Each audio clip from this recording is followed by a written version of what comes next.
What? Why are you shaking your head? You're welcome.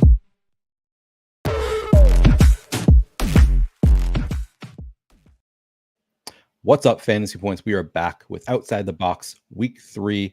I'm here with the GOAT, my friend Scott Barrett, at Scott Barrett DFB on Twitter. We're going to go position by position, looking at the chalk, deciding if it's good chalk or bad chalk.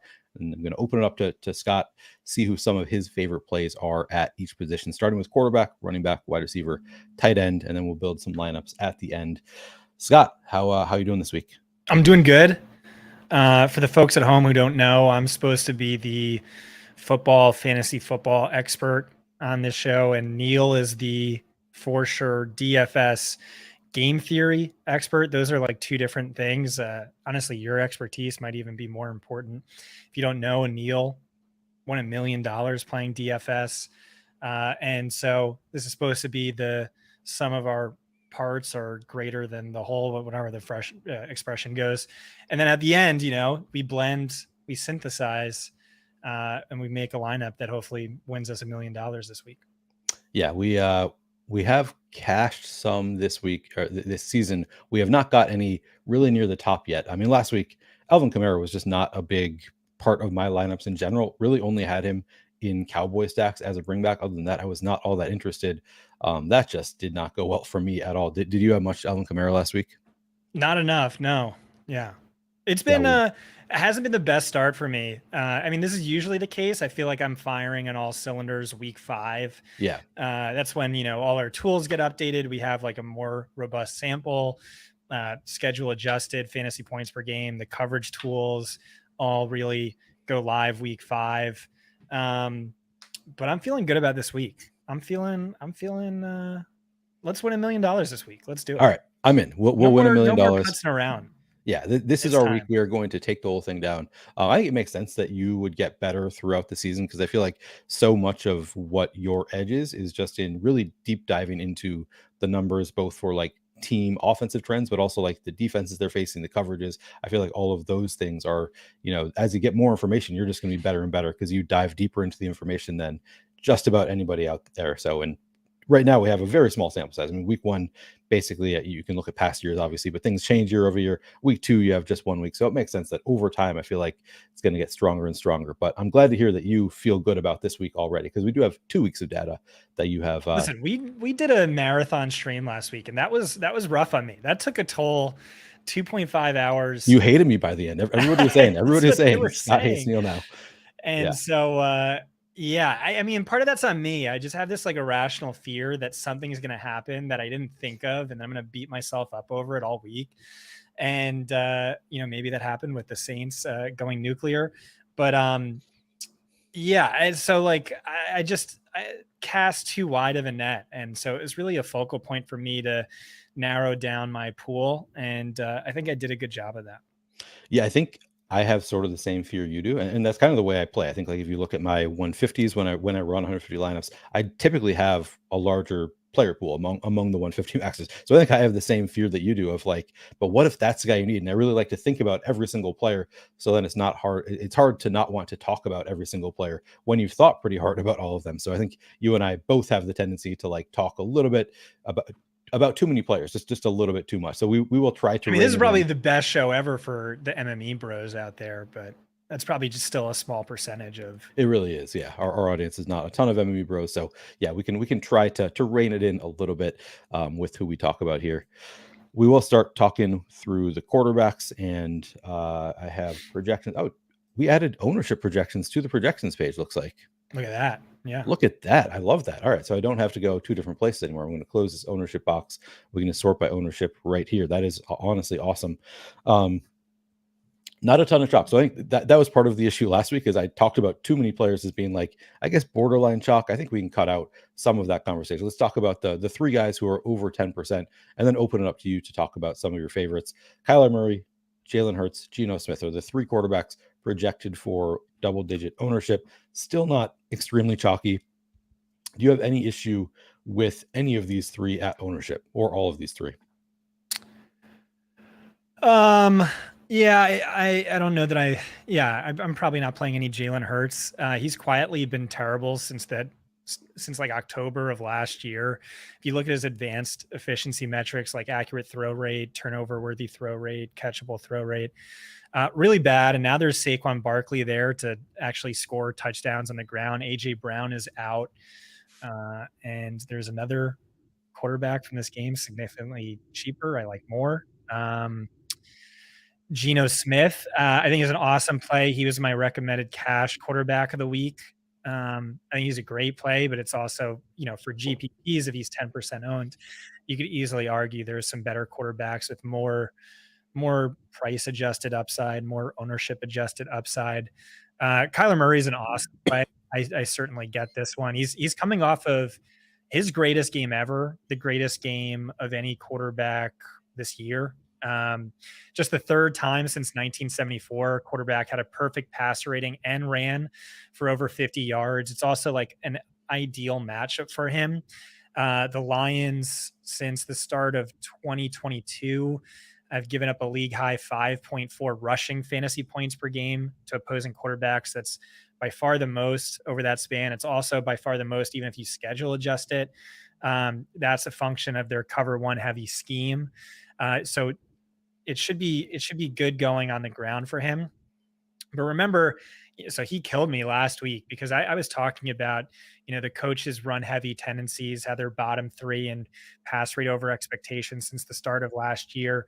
But Lions have been a top 5 pass funnel this year. So great game for Murray. For tournaments, I just think the only tricky thing is figuring out who to stack him with. He looks like another one of those MME cheat codes. We can get into that. My preferred stack, I do think it is a little tricky. But yeah, I certainly get that. I think it's solid. Yeah, 13%. Sure. Yeah, I think 13% seems reasonable to me. Yeah, you talked. So Jalen Hurts sounds like you're a little bit later on. You don't love him at 10%. I would have a slight lean towards Lamar. It's a zone heavy matchup. He historically isn't as productive or efficient in zone, even though last year his scramble rate tripled. But he also should be under pressure constantly. His efficiency, fantasy points per drop back explodes when under pressure because he's so hyper mobile. And then we talked about this in week 1 is in games Baltimore loses, he averages like 60% more rushing yards per game than games Baltimore wins. There's more of a sense of urgency to break loose on the ground. And so they're favored, but it's only by 1 point. They did open as underdogs. So I think that's interesting. I think all those guys are solid. All right, let me just open it up to you to talk about some of your favorite quarterbacks. I have some kind of off the wall, at least one off the wall quarterback play that I'm going to bring up because I can't help myself. But I think first, before we get to my off the wall Galaxy Brain quarterbacks, let's just get to the best quarterbacks on the slate. So who are some of your favorite quarterbacks who are not looking like chalk right now? Yeah, I might have 70% exposure to Derek Carr this week. Wow. Okay. So Neil, who do you think is going to have the best offense in football this year? Like at the end of the day, playoffs just started. Who had the best offense in the regular season? It's like the Lions. I'd say the Lions is the offensive line. So that's a pretty good one, except they've really struggled through their first few games. Jared Goff, I have MVP bets on, is kind of played like shit, in all honesty. And then you could say, the Dolphins, well, they're without Tua. Texans have gotten off to a slow start. Mahomes hasn't had like a 300-yard game in forever. There's blah, blah, blah. The much easier answer is like, who has had the best offense through the first 2 weeks? And it's the Saints by a landslide. They have the second most points through 2 games of any team in over 100 years. I wrote 1,000 words on this in the Everything Report talking about Clint Kubiak and why I just think he is like an absolute play calling god, a fantasy force multiplier. It's just everything a play caller could do to invoke hyper efficiency from the offense he is doing. All the cheat codes like play action, use of motion. He's using the tight ends in creative ways. He's using a generational chess piece in Taysom Hill in unique ways. It's like a really good supporting cast as well. And just look at what he's done. You could talk about what he's done up until this point, which is he had like 3 20-point games over his previous 60, something like that. But through these 2 games, 19.9 fantasy points per game just in the first half of 2 games that weren't competitive. 1.4 fantasy points per drop back. That's, I don't know, 2.5x what Josh Allen had last year when he led the league in the position. The Eagles are a bottom 5 defense. It's a great schematic matchup. And you have an offense that can keep Derek Carr's foot on the gas. And so like this to me is just an all-in play. The stack is so easy. The stack, Vic Fangio, his Eagles run single high at one of the top 6 highest rates. Rashid Shaheed and Chris Olave both see a boost of over 50% to their fantasy point per route run against single high. They have no pressure to speak of. Rashid Shaheed averages, 600% more fantasy points per route run when Carr has a clean pocket. It isn't the ideal zone matchup, which was the case week 1 and was the case week 2. But it's also Eagles are getting destroyed in the slot, which is where Shaheed is seeing the most targets. They also rank bottom 3 in yards per game allowed on deep passes, which obviously is Shaheed's bread and butter. And so really it's just, to me, I mean, you could also play Alvin Kamara instead of one of those wide receivers. Like, honestly, that might be optimal. They lean extremely pass heavy inside the red zone. And they've done that for a number of years now. Yeah, it feels like a Carr and or Kamara on every lineup sort of week to me. But I'm a better lawyer than a judge, Neil. This is why I partnered with you to do this. Is like, I can make the arguments, but sometimes I just pick the wrong guy I make a compelling case for. But what do you think about this? Yeah, it's Carr, I have not considered to be a huge priority for me this week. 4% ownership is pretty enticing. I guess I sort of assumed he would be chalkier, just given the success they've had already this year. So I kind of wonder if it comes in a little bit higher, just because people chase box scores a lot less in 2024 than they did 5 years ago. But I think there is still some box score chasing. I think that does happen a little bit. It's gonna be me and all the donkeys who box score chase versus all the Sim Bros and Opto Bros this week. Well, I mean, it's you're not just box score chasing though. You're looking at like the reasons for why they're having so much success. You like those reasons, so you're leaning into the actual analytics of, okay, this is why they're doing well. I think they could continue to do well. We've seen this so many times. Like Jared Goff was the bust of the century until Sean McVay came to town. Tua Tagovailoa, they were calling for his head until Mike McDaniel got there. And so, in stupidly low ownership, very cheap, easiest stack in the world. I love it. And I think it might be a spot where people like myself who have been playing DFS for a long time have sort of a like knee-jerk reaction to not want to play the guy who's been doing well. Like, okay, he's been doing too well, like everybody's going to play him, and that's probably wrong to have that knee-jerk reaction, because it feels totally unsustainable. So like the sharp-ish taker, like the lean is always like, oh, I want to get away from the player who seems to be playing at an unsustainable rate. The field's going to go there too high. But then you look at the ownership here and it's like, okay, if the field's not going to go there, maybe the most likely outcome is the players who've been doing well continue to just do well. So I do like that call out. I think at 4% ownership, yeah, that's a spot to lean into. What has the narrative been all week? It's every single article like mine, the Everything Report led off with, oh my God, the Saints look like, Peyton Manning Broncos, and the other major highlight of every single one of those articles was scoring is down league-wide, too high coverage, every quarterback sucks except for Derek Carr. And it's like, why isn't he 20% owned? And, a single high matchup.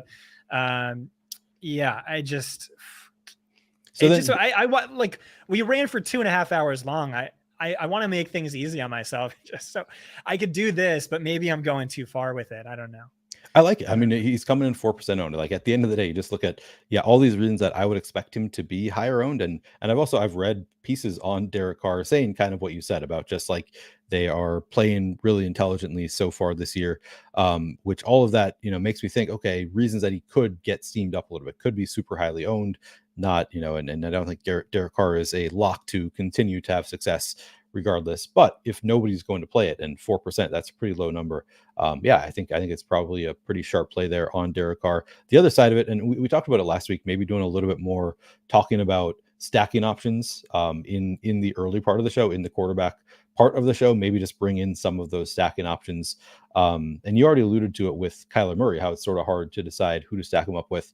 That's sort of my struggle with Derek Carr also, and you sort of went into it. But to me, just looking at the numbers, and I learned from you how good Rashid Shaheed is against zone in general, and then I look at the numbers, like, okay, Philadelphia plays man coverage, at a higher than average rate. I think they're perfectly average, I think is okay. but like we were intentional about, really hammering like the top 6 zone spots. And like last week was a top 3 zone spot. The week before that was a top 3 zone. And he went, and so we were batting like 1,000 on Rashid Shaheed.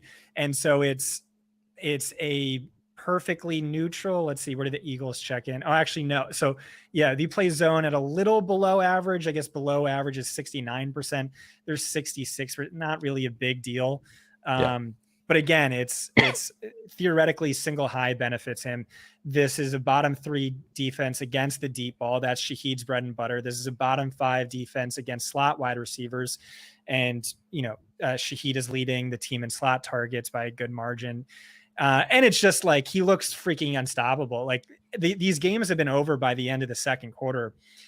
Just in the first quarter of games, he has like a 29 yards per route run, which is insane. And like his target share is like 60%, well above Olave. And what did we see last week is after his bomb in the first quarter, Trevon Diggs, Dallas's top cornerback, started shadowing Shaheed on all perimeter routes and not Olave. And so him versus Olave is tricky. Our guy Stephen O'Rourke just had a great video breaking down Olave, who ranks 3rd in ASS, and why he thinks this is the best matchup for him schematically. It makes a lot of sense too. So check that on our YouTube Fantasy Points channel. And like, yeah, so my everything report, every one of those articles is like, Olave is one of the most obvious buy lows of all time, just because this offense looks legit and he is the wide receiver 1. And it's so outlier-ish that he doesn't really have the production there. I think all that's true. One question I have is, just because the Saints have historically been one of the most run-heavy offenses inside the red zone this year and last year, if it's not actually Shaheed who has the more touchdown upside, because like if you're so run heavy inside the red zone, it makes sense the deep threat would actually have the most touchdown upside. And so that's where it gets tricky. And it's like, do I want to swap one of these wide receivers out with Kamara, who obviously, is a great play as well. We'll get into that, but yeah, it's just Carr doubles, like Carr double. It feels easy to me. Okay. Yeah. And I was just looking at the numbers here, pulled up route participation, 74%, a little bit low for like the lead options on a team, both Olave and Rashid. Filter and take out the second half just because they were extreme. Oh, okay. Yeah. I won't bother doing it right now, because we can continue on. We're trying to keep the show a little bit shorter, but that's a good point. That's the reason that they're not out there more than 74%. All right. I like that breakdown. Let's move on to any other quarterbacks. I know you condensed your player pool. Any other targets for you this week? I like Sam Darnold. Projections like Sam Darnold. Just click on point per dollar. He's currently PFF's 3rd highest graded passer. He ranks 6th best in fantasy points per dropback. Keep in mind, this is an offense that typically leads the league in dropbacks per game. We haven't seen that thus far, but typically, best pace, most volume of plays. I also bet Darnold to lead the league in passing yards this year, and I wagered like $100, and I win like 25,000 if that happens. So that would be super sick. Basically, he gets the exact same matchup he had last week. Texans defense is basically the same as the 49ers. It's just a much more inferior version. Brett Whitefield, a resident film expert, has been absolutely trashing them, this Texan secondary, all week. They've failed to force a single incompletion on a deep target. Basically, the only reason they're not giving up 350 yards per game is because they played Anthony Richardson and Caleb Williams, but on tape, they look so bad. And so I really like Justin Jefferson this week. You know me, I like the Ascod, Jalen Naylor, and Texans are fairly easy to Any one of those guys you could play on the bring back. Did I lose you, Neil? Trey, are you there? Yeah, it looks like he's lagging. I'll change overlay here quick. Oh, we're back. Hey, I lost you. Did you hear anything? Was that just on my end? I was gone for a while. Everything was refreshing. I couldn't tell if that was just me, if it was. Yeah, I think it was you. Okay. Yeah, I don't know what happened there. You were talking about I forget Sam Darnold when I left. Yeah, so I made my case for him. Minutes. Okay, yeah. TLDR is just he's been awesome. I kind of saw this coming. It's not a matchup people think is great, but according to like our film experts such as Brett Whitefield, like this is an amazing matchup. And the Texans would be giving up like 350 yards per game if he didn't face Anthony Richardson and Caleb Williams. So I love Justin Jefferson. I love Jalen Naylor. I think he's a great play. Love it. Okay. Yeah. I was wondering about Sam Darnold. Like that call out. What about Brock Purdy? I mean, we're missing several star players for Brock Purdy coming in around the same ownership as Sam Darnold. Any interest there? Yeah, so I get the argument on him where it's basically like we could see a slop fest, right? We talked about Clint Kubiak being really smart. We have a much longer track record on these two play callers being like uber geniuses who can get a lot out of very little. Yeah. And so you take out a George Kittle, you take out a Deebo Samuel, Cooper Kupp, Puka Nacua. What it does is it condenses the offense, and then all these other pieces are so cheap that there's sky high upside. And so I really get that. I think the most likely outcome is Purdy gets exposed without his superstars and he really struggles. Matthew Stafford has the same problem, but it's not the most likely outcome that matters. It's what do you stand to win if you're right? And so I get this.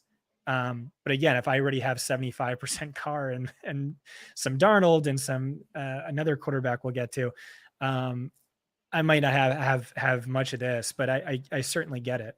Yeah, it's just the matchup is so good and the condensed offense. I'm very intrigued by Brock Purdy. I think I'll probably go there. I'm still not going to have 75% of Derek Carr. So not telling you to that extent on Derek Carr. I'll tell you to be above weight to the field, but that's a little bit rich for me. So what's the narrative on Purdy? It's that, which I don't believe. I had a ton of I was pounding the table for him to bet MVP bets on him in like April of last year. But the narrative is, he's a fraud. He's just carried by these elite superstars, these yak gods. He doesn't really have to do a lot. And so if you look last year in games without Brock Purdy, his fantasy points per game, fantasy points per dropback, passer rating all gets cut in half. His touchdown to interception ratio goes from like best in the league to worst in the league. And so I do think that's going to be an issue for him and an issue for this offense. So yeah. Okay. Yeah. I mean, love the matchup, but yeah, that is a good point. All the stars gone. I mean, they still have Ayuk. I guess Ayuk is really the only one left standing. That's kind of insane. It's funny because at this point, I'm like, Jordan Mason's been crushing so much. I'm like, oh, they still have a star running back, but not really. It's just he's doing well behind this offensive line. What about actually? Let me just throw it back to you. Any other quarterbacks that stand out to you? As I know Derek Carr, 75%. So you don't have a lot of pie left over for other quarterbacks. But I mean, I don't know if I'm actually going to do. Okay. I might just do it. It makes my Sunday morning a lot easier. Yeah, another one would be Anthony Richardson. Why is he at 4%? I don't know. It's, you kind of know what you're getting with Richardson, which is he's going to lead the league in fantasy points per dropback. He's going to finish as the QB3 in fantasy points per game, but you're going to get frustrating volatility on a week-to-week basis. That's what we've seen so far. 27.1 DraftKings fantasy points in week 1, 12.9 in week 2. But you want to lean into that volatility. And so the field, I guess, is, talk about chasing points from the week before, scared off of him. But I like that volatility for tournaments. He's getting back a sorely missed Josh Downs. I think one of the most underrated young receivers in the league, who also really opens up things for this offense because he can get separation really quickly, unlike a Michael Pittman, Alec Pierce. He just looks like someone who should be 9%. I don't get it. Like I like him probably just as much, if not more than Lamar, probably more than Jalen Hurts as well. So I like me some Anthony Richardson. You're not worried about that Bears matchup. Seems like they have a pretty good defense this year. No, exactly. They have a good They have a good defense. It's just defenses don't really matter when you're, well, if you run enough. And then also if you're Anthony Richardson, who just, I don't know, has an absolute bazooka. You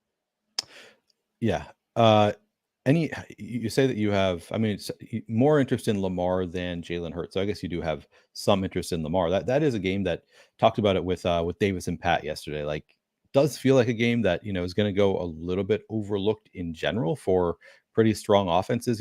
They're also, I mean, I guess I don't know if Dallas is a good defense. They have not been that great so far this year, but I think of them as being above average defenses, both Baltimore and Dallas. So it doesn't feel like the game to target really. But then you look at it, it's like, well, two really good offenses, Baltimore and Dallas. Is that a game that could just break the entire slate? Should we be playing some Dak Prescott at 6,600?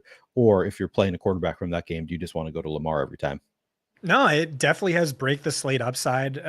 Dak closed out last season averaging 25.5 DraftKings fantasy points per game. That just ranked just barely behind Josh Allen, well above Lamar Jackson. And the stack with him and CeeDee Lamb was like 15 points higher than any other stack you could play. So he's gotten off to a slow start thus far, but he's 50% more productive at home. It's a home game.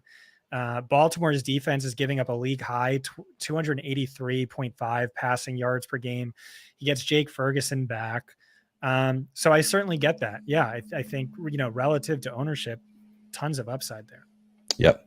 The only other name that I really wanted to bring up, just because I want to get your kind of meter on whether I am too Galaxy brained here, but I believe he is the top fantasy. He is Gardner Minshew. So just the matchup with Carolina at 5,300, he's been passing at, if not the highest, one of the highest rates in the league, or raw numbers, I guess, more so than rates, but he's been throwing a ton so far this year. Now he gets Carolina. He had a couple games last year where he was in the top 6 quarterbacks overall. He had one where he finished as the QB3 overall. He's only 5,300. He has Brock Bowers, Devontae Adams, a lot of players, that I'm kind of interested in playing. Is it too Galaxy brain to go to some Gardner Minshew, go with the cheap quarterback, go with his, Devontae Adams, Brock Bowers, build out a stack that way? Then you can get more expensive elsewhere. I think it'll be sort of flipping the script, because a lot of people are going to go to Cam Akers, Jordan Mason, go to all the cheapest guys at running back, especially. Maybe if you play a cheaper stack, you can play it a little bit differently. I don't know. What do you think of Gardner Minshew as a potential play this week? Yeah, I like it. Did you know he ranks second among all quarterbacks in passing yards? That might be the stat that I was saying. Yeah, I wrote it all up the other day. So, I had to quadruple check that. He also ranks second in pass rate over expectation. He ranks first in completion percentage or depth adjusted completion percentage. And so Carolina obviously has the worst run defense in football, but they also have probably a bottom 2 pass defense. And the Raiders running game has sucked. And all it would take is Andy Dalton to be at least mildly competent to force him to keep the Raiders to keep for Minshew to keep his foot on the gas. And so I like that. I think he's easy to stack. I see a lot of upside. I mean, Brock Bowers might be my favorite tight end play of the slate. And then Devontae Adams, I see a ton of upside for him in this matchup at low ownership, but I also like Andy Dalton. He's really cheap. So over Carolina's last 65 games, who has the most passing yards for them in any one game? It was Andy Dalton. He's only ever made one start for them since in 2022. His advanced metrics were all awesome. I think this is a prove it game. I think they come out to be like, no, like the coaches aren't idiots. We're actually competent. Look, see what we can do if you don't have a quarterback on his tippy toes the whole game, making jump shot throws, utterly ridiculous. And so I love Deontay too. I think this is really interesting, and you could make some creative and unique lineups with a quarterback as cheap as one of those two. Okay, I think I had some other Galaxy Brain plays that I'm just going to cut off because I think they are too Galaxy Brain. Any other quarterbacks that you want to talk about? So there's a few more quarterbacks in the article you could check out. Baker Mayfield was one. I forget who the other one was, but I do want to give a shout out to my Galaxy Brain quarterback. Nice, love it. Nothing better than a Galaxy Brain. Don't tail me on this, bro. But here's the Gal Brain. It's Caleb Williams, who's been generationally awful through his first 2 games. But Indianapolis is a bottom 6 secondary. We already knew that. Now a bottom 6 D line without DeForest Buckner, probably Liatu as well. And so that's really what's been holding Chicago back, is they have a bottom 3 offensive line. Obviously the receivers are good, but it's a bottom 3 offensive line. But like against this D line and this horrible secondary, I think there's a good chance he just reverts back to like the Caleb Williams from college, who had all the time in the world in the pocket, was doing those crazy pirouette moves and operating in chaos, out of structure, some sick wow throws. And this could be the perfect matchup for that. DJ Moore's cheap, Romo Dunze's cheap. Yeah, that's a Galaxy Brain play for you. That was literally the next play that I was going to bring up. And then I said, no, we're drawing the line. I'm not going to bring him up. But yeah, I'm sort of into Caleb this week for all the same reason. I mean, he was the #1 pick for a reason. We had big expectations, did well in some preseason games. Now finally gets a good matchup. I mean, the 2 matchups they've had so far are both pretty tough matchups with the Titans and the Texans. And now he gets a great matchup. I think this is just my camera right now. It just went off. That I've been having issues with. I'm gonna fix it. But I think I do like Caleb a bit. I think this is a great bounce back spot. Also, we're not seeing a ton of ownership going to Romo Dunze. So you and I are on the same page with playing some of the Bears passing game. Love it. Love that we're both Galaxy braining in the same direction. I have this phenomena. I feel like it's like 5 straight DFS weeks. Like the cheapest tournament I enter is the one that would have made some like the most money if I threw it into a single entry. So we need to make like a one of our milli lineups needs to be like an ugly full YOLO Caleb double. Love it. All right, just we'll for do fun. I'm in. Okay, We'll do a Caleb double. All right, we'll move on. Talk about some running backs here. This is also a good opportunity while we're switching between. Oh, that was quick, man. This is big improvement this week with the whole projection system. I'm loving it. That was so quick getting to the running backs here.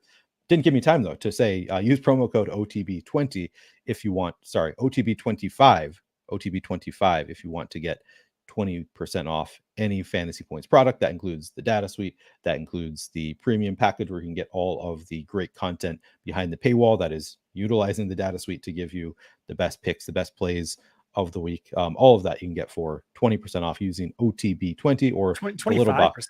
Is it 25% off? Okay. Yeah. That was more intuitive because it's OTB25. I didn't for some reason I thought I had been told it was 20. Okay, 25% off the data suite, the premium content, all of that using promo code OTB25 or the little box in the bottom left hand of the screen. It's all great content. And of course the data suite, if you're somebody who loves digging into data like Scott, like I'm beginning to, I'm still light years behind Scott in terms of my ability to find the best data, but I've been enjoying digging into it more this year. If you're somebody who thinks you might enjoy it, check out the data suite as well. Use that promo code. All right, let's talk some running backs here. Jordan Mason, the clear chalk here, 38% projected ownership. Fantastic matchup with the Rams. So far has not been really involved in the passing game, but he is running a ton of routes. So he's, from that metric, like he's out there running routes, just not targeted a ton. Is 38% ownership on DraftKings too much for Jordan Mason, Scott?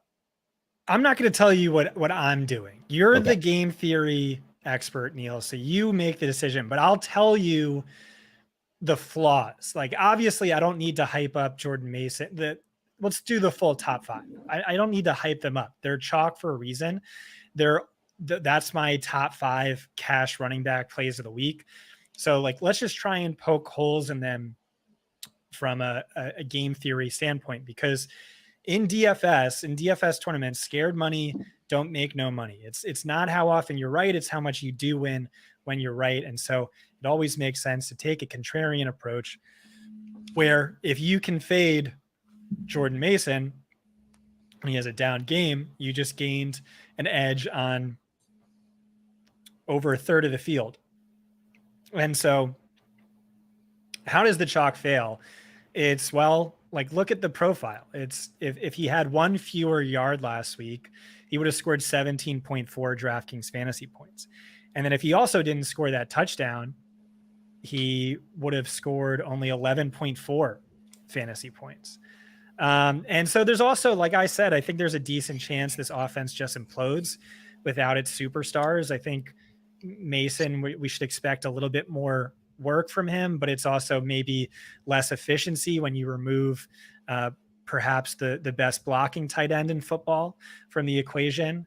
And that is the case historically. We also do see Kyle Juszczyk get more work. And so that is how it's fragile. It really comes down to the archetype of like a guy who doesn't catch passes.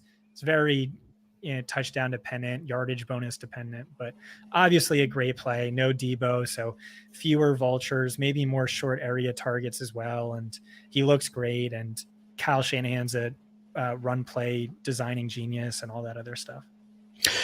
Yeah, it's a spot where I think that if I had, just an unlimited bankroll, I would think about full fading Jordan Mason, because I think I'm with you that at 6,200 there is room to fail here. The offense could just fail as a whole. You just laid out all the reasons. If he just doesn't score the touchdown, doesn't get 100 yards, it is a much better matchup this week.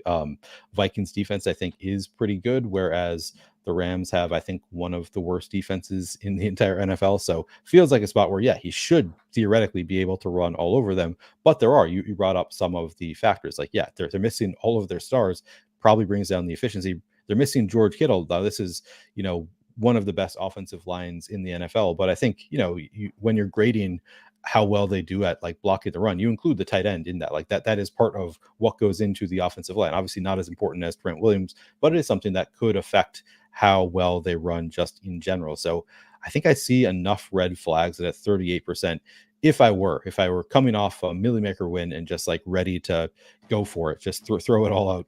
That's the mindset you need sometimes, Neil. It is. I think, we people talk about like hot streaks in DFS.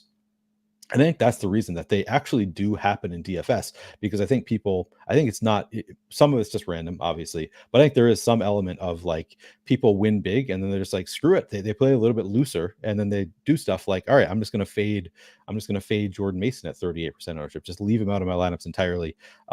I don't think I'm going to do that this week because the matchup is too good. I think that at this price tag, if you were playing the Vikings again, I probably would full fade him. I'd probably just be like, I think the Vikings could shut him down or another good defense. It's really hard for me to do against the Rams to do the full fade because I could just see him absolutely break the slate like Alvin Kamara did last week. So I'm not going to full fade him, but I do think I'll be underweight to 38% Jordan Mason. That seems... At 6,200, there is room to fail. We brought up a lot of the reasons. So I think I'm with you that it's it's a great play. Cash game lock, obviously. But in GPPs, I think that there are ways for just, even if he doesn't fully fail, like say he puts up 18 fantasy points at 6,200, he's still, there could very easily be three other running backs or two running backs and wide receivers, whatever, that can drastically outscore him point per dollar. So you still don't really need him and you would, benefit from the fade. There's reasons to fade him for sure. But definitely not going to be a full fade for me. Kamara, I don't love Kamara is the one that to me, and this is I think I'm just a hater at this point. Like Kamara's always one where it's like, if the chalk's going to be there, I'm just going to fade Kamara, and I think I'm going to do it again this week. Now you gave me all the reasons for this offense being great. They've been great so far this year. They've adjusted. They're playing really intelligently, but just kind of hope things go a little bit wrong. Hope that the Eagles just hold on to the ball a little bit longer. They can't run quite so many plays. I think 26% at 7,500, there's even more room to fail for Alvin Kamara. Like he really needs to put up a big number here. And I typically am not going to want to play that many running backs at 7,500 at 26% ownership. There are exceptions to that rule for sure, but I don't think Kamara is one of them for me. I think that I am going to continue to be a hater and lose all my money because when Alvin Kamara scores 3 touchdowns again, but I'm willing to take that risk on Alvin Kamara being underweight there. He makes me nervous. I'm not going to lie. So we know the Kubiak run scheme is heavy outside zone. influenced by, much like Kyle Shanahan and Mike McDaniels. Gary Kubiak was an offensive coordinator 12 times. That's Clint's father. 12 times in his NFL career. His offense ranked top 10 in rushing yards per game. All of those seasons, top 3, I think, all of those seasons, but 2. And so, yeah, outside zone scheme, obviously working really well. This year, the Eagles are giving up a league high 6.4 yards per carry. They're even worse on zone runs, 7.4 yards per carry. But like you said, he's expensive. Also, his volume isn't quite as good as his production implies. He ranks just 9th in XFP per game. So it's really a bet on efficiency. The problem is I just kind of see that happening. But like you said, he's expensive. And so it's just, he scares me, especially because of my conviction on Carr. And he does get a lot of passing game work that I don't see him hurting you. Yeah, he makes me nervous, but yeah, always in play to fade the 7,500 guy at 26% ownership. Did we lose you again, Neil? Well, sorry about the technical difficulties, folks. So I'll pick it up from here. Zach Charbonnet, 25% owned. And the argument against him is fairly easy. It's just that he isn't very good at football. Neither is Seattle's offensive line, which is absolutely terrible. I've never thought Charbonnet was good. I said all offseason, I think Kenneth Walker is going to be a bell cow. That's exactly what we saw in week 1. So we know what this new regime thinks about him. And so even if his usage will be good, which it certainly will, he had a 99% snap share last week. That doesn't mean the volume is going to be good. And so we saw Seattle shift to a far more pass heavy rate without Kenneth Walker last week. They ranked 2nd in pass rate over expectation. And then even if he does get the volume, I'm not expecting good efficiency with this bad offensive line and just with him not being all that good. And so the only excuse you need to fade him is, well, he's had 3 career games with a snap share of 85% better.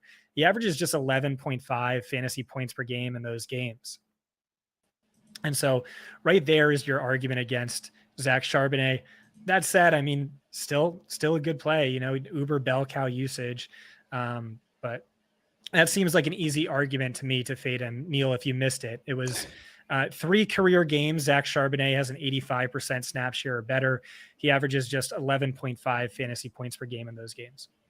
Yeah, apologies for the connectivity issues here. I don't know what's going on. I did the speed test while I was away, and 225 megabits per second, 70 upload. So all that stuff looks pretty good. I don't know must just be my computer. Hopefully not going to continue to be an issue throughout the show. But yeah, I think Zach Charbonnet scares me a little bit as well.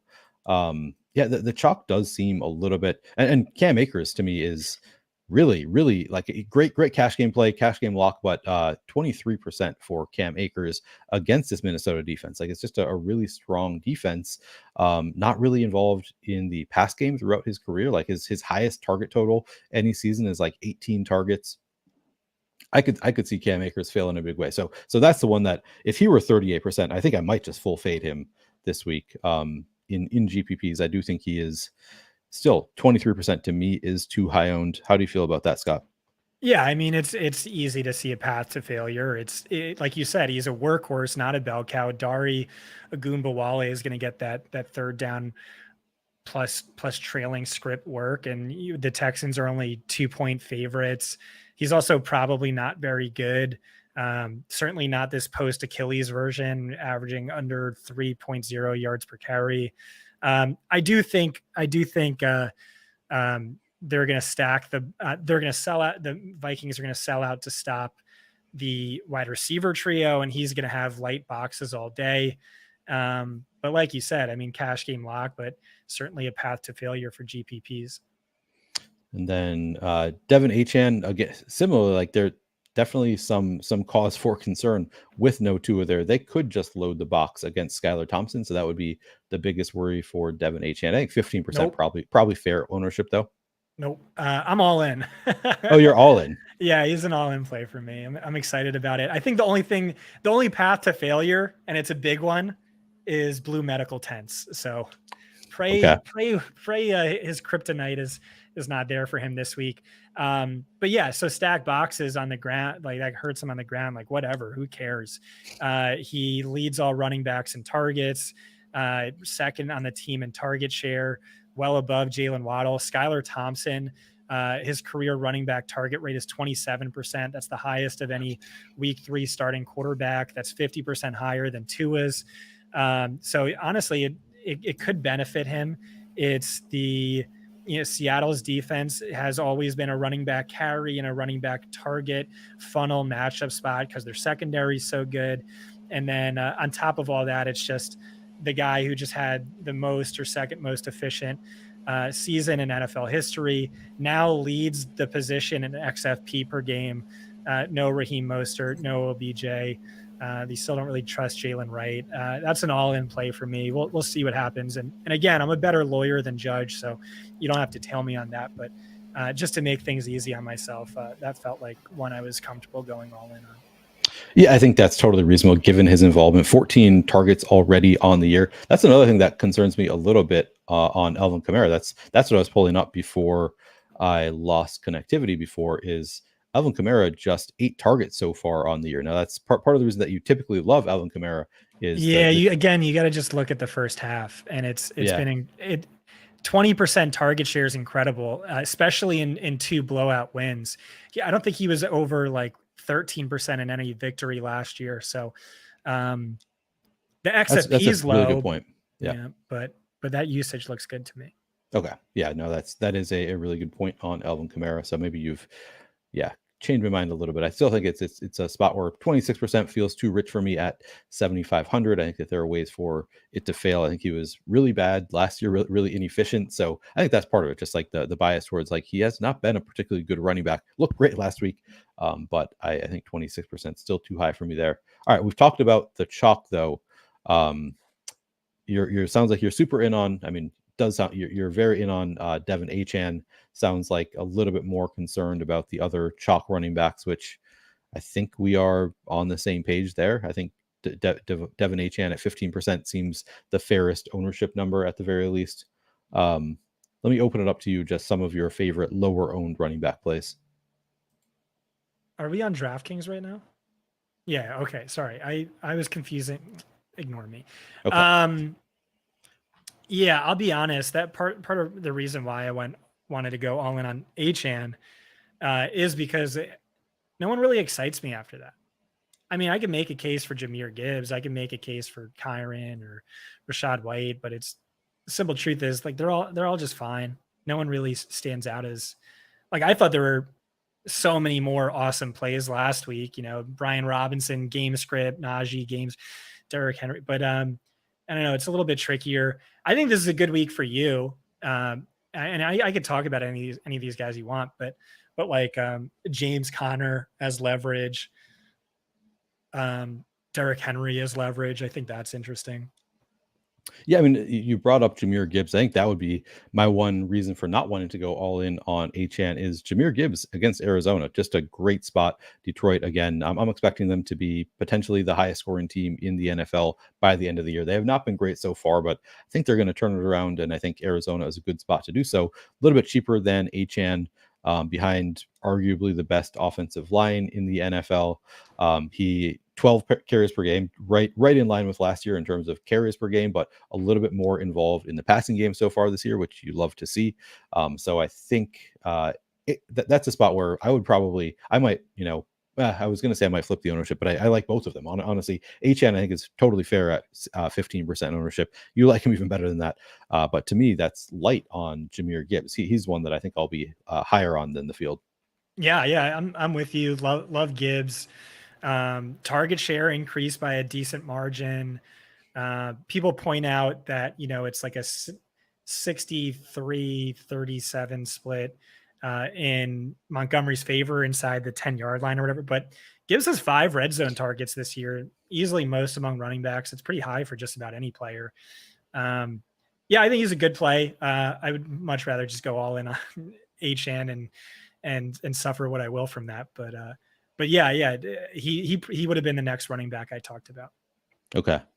Zamir White is one where $5,500 against Carolina, I guess, is the reasons to play. I'm not really involved in the passing game.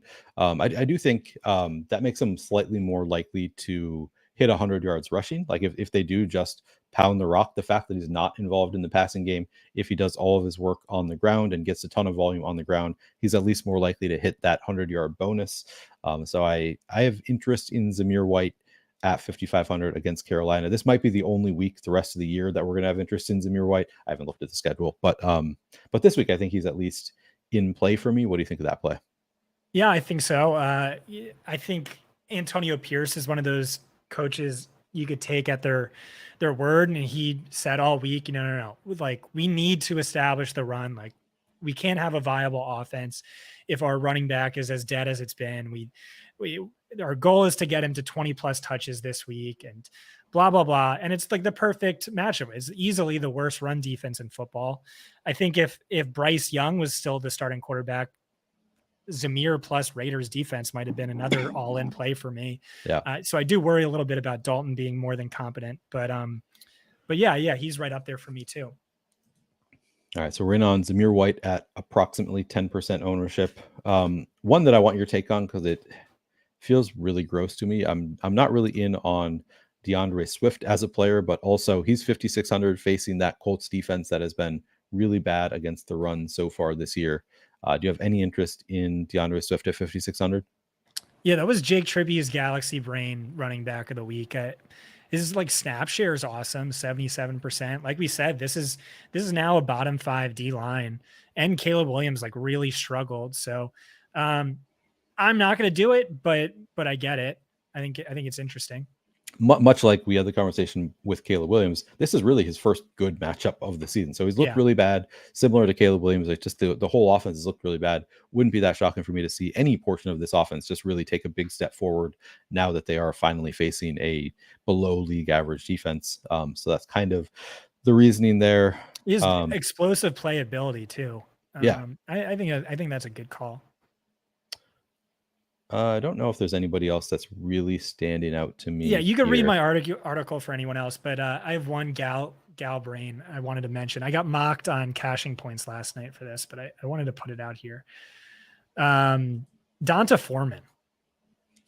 He's on 4,500, right? 4,400, 1% owned. Leverage against Cam Akers, like, is that actually a thing?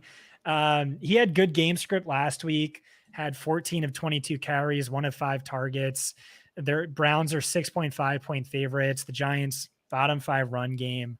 And so it could just be something like that again, where he gets 80 yards and a touchdown and 1 target for 5 yards, something like that. And so I don't know, probably not going to play him, but thought it was worth a shout.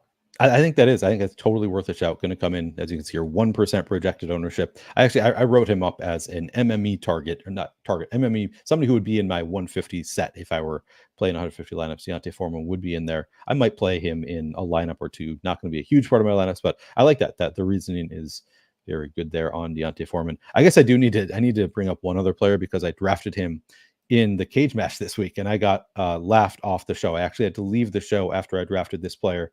I did draft David Montgomery. So for some of the same reasons I'm really into Jahmyr Gibbs, David Montgomery kind of resuming the same role he had last year. He had some really big games last year. Again, I think Detroit has the best or among the best offensive lines in the league. I think the Cardinals are a really bad defense. My expectation is that Jahmyr Gibbs just going to continue to crush and David Montgomery not on the same level, but I think he's good enough that in a positive matchup could get to like 100 yards and 2 touchdowns. So he, to me, at very, very low ownership, probably not the best play in a 3-man contest draft, but in a large field GPP, I think that he is in play at 3% projected ownership. How do you feel about David Montgomery? Yeah, Hilo really likes him. My contention is like, since week 6 of last year, he hasn't had any games with multiple touchdowns, hasn't had any games with 100 rushing yards and a touchdown. And so we just haven't seen it. But yeah, like obviously when he does hit, it hits in a big way, and it's a massive leverage play, and the matchup looks good. But I'm just going to keep not playing him, and it's a streak that's been working well for me. Yeah, that has worked out more than not. Okay, anything else on running backs, or should we move on to wide receivers? No, I hate this position. Just play Achane. Just play HN. All right, there you go. Scott's wisdom there. Play HN this week. Yeah, and Wide you could play the chalk, whatever. It's a gross running back week. It is pretty gross. Wide receiver, we have a lot of chalk here as well. 3 players over 20%. Devonta Smith at 25%, Brandon Ayuk at 24%, Chris Godwin 20%. Let's start with those 3. Anybody standing out to you as an easy fade here, or do you think the ownership is kind of fair on all 3? Devonta Smith, strong value. No AJ Brown, getting wide receiver 1 volume, but like his usage isn't as good as it was with AJ Brown, where they were really moving him around the line of scrimmage. With Britton Covey, who can only play in the slot. It kind of cuts his slot rate in half.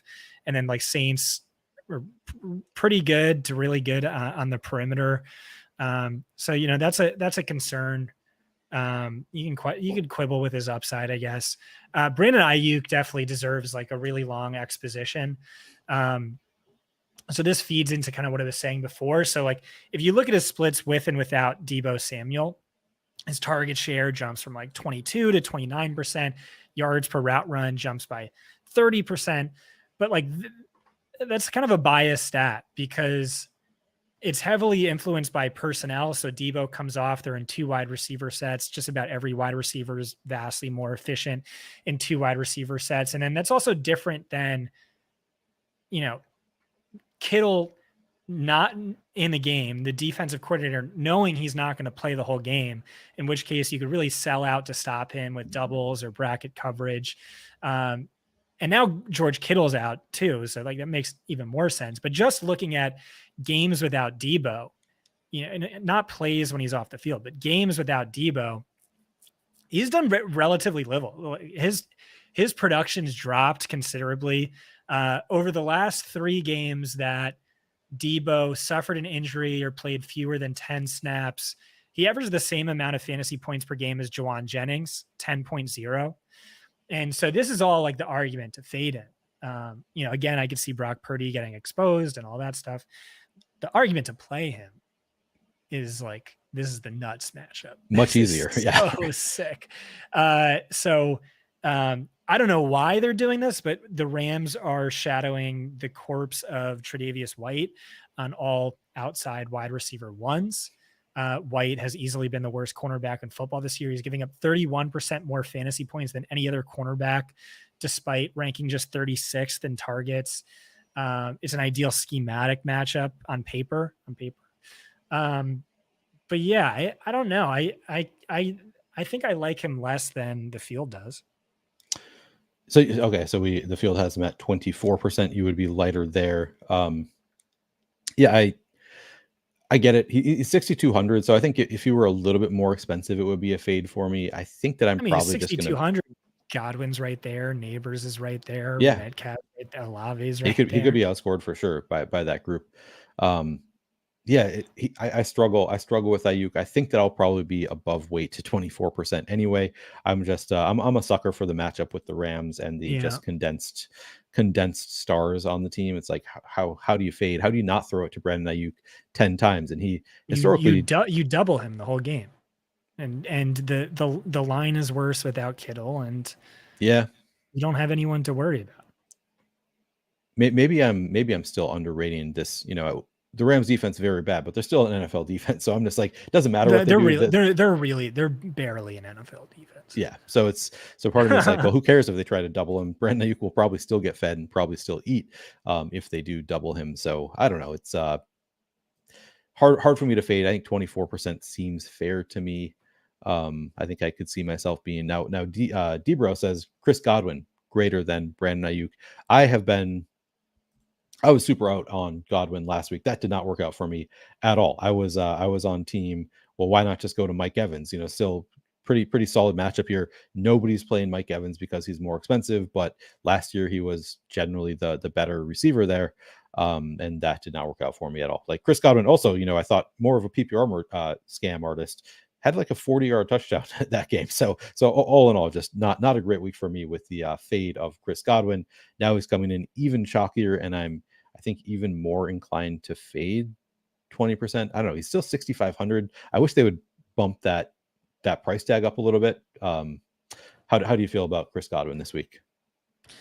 Yeah, on paper, it's just like a smash spot. He's fantasy's wide receiver 1, leads all receivers in first downs per route run, but it's like one of those charts where he breaks it, where it's just like a bunch of guys clustered here, and he's all the way up here.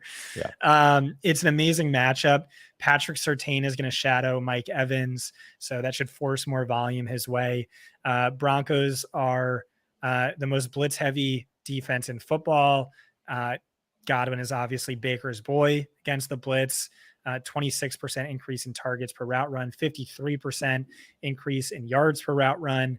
The role is just so good. He has more than double as many screen yards as any other wide receiver. So he scares me.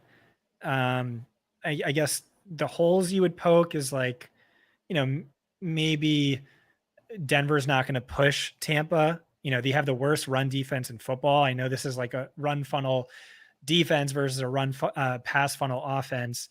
But maybe they run more than we expect. Mike Evans is 3%, even in a bad matchup. There's always a path for Evans to outscore Godwin just because he's such a touchdown hog.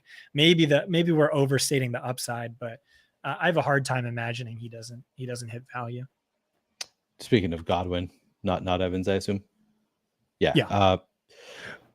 It's kind of a tough fade for me, but it is, it could be kind of a slow paced slog kind of a game. So I think that I'm still going to lightly fade Chris Godwin at 20%. I'll have some Chris Godwin, but definitely not going to be the biggest priority for me. Since Debro brought him up, I do want to just give the shout out. He said all the Tony Pollard. He was the next running back that I was thinking about bringing up against Green Bay this week. Could see them running quite a bit. He's been pretty good this year. Week 1 he was awesome. So I just wanted to get your thoughts real quickly on Tony Pollard. Do you think, I know you said growth running back slate, any interest in a $6,000 Tony Pollard on DraftKings? Yeah, I'm hoping we get more word on Tajay Spears and his health. Yeah. I really think that's what it's come down to. I'm buying the coach speak that, you really do want more of a 50-50 committee, but maybe not this week with, Tajay Spears banged up and Pollard looking as good as he has. And, he could say that all he wants, but like Pollard was a bell cow week 1, Pollard was a bell cow week 2. Wasn't Tyler Spears playing a little bit more early in the game before he got hurt, though? It was basically 50-50 in the first half. Yeah. So yeah, that is the one scary thing. Debro doesn't think he's healthy. Okay. All right, let's continue on. So we talked about the 3 that are over 20%. I want to just open it up to you. Any other favorite wide receivers on the slate? No, that's it. Those are the just only those 3. We're just playing. We're jamming the chalk this week. All right, we can move on. Oh boy, yeah. Love me some Deontay Johnson, but that feels like, I don't know that he has slate like he's hit 4x value so many times in his career.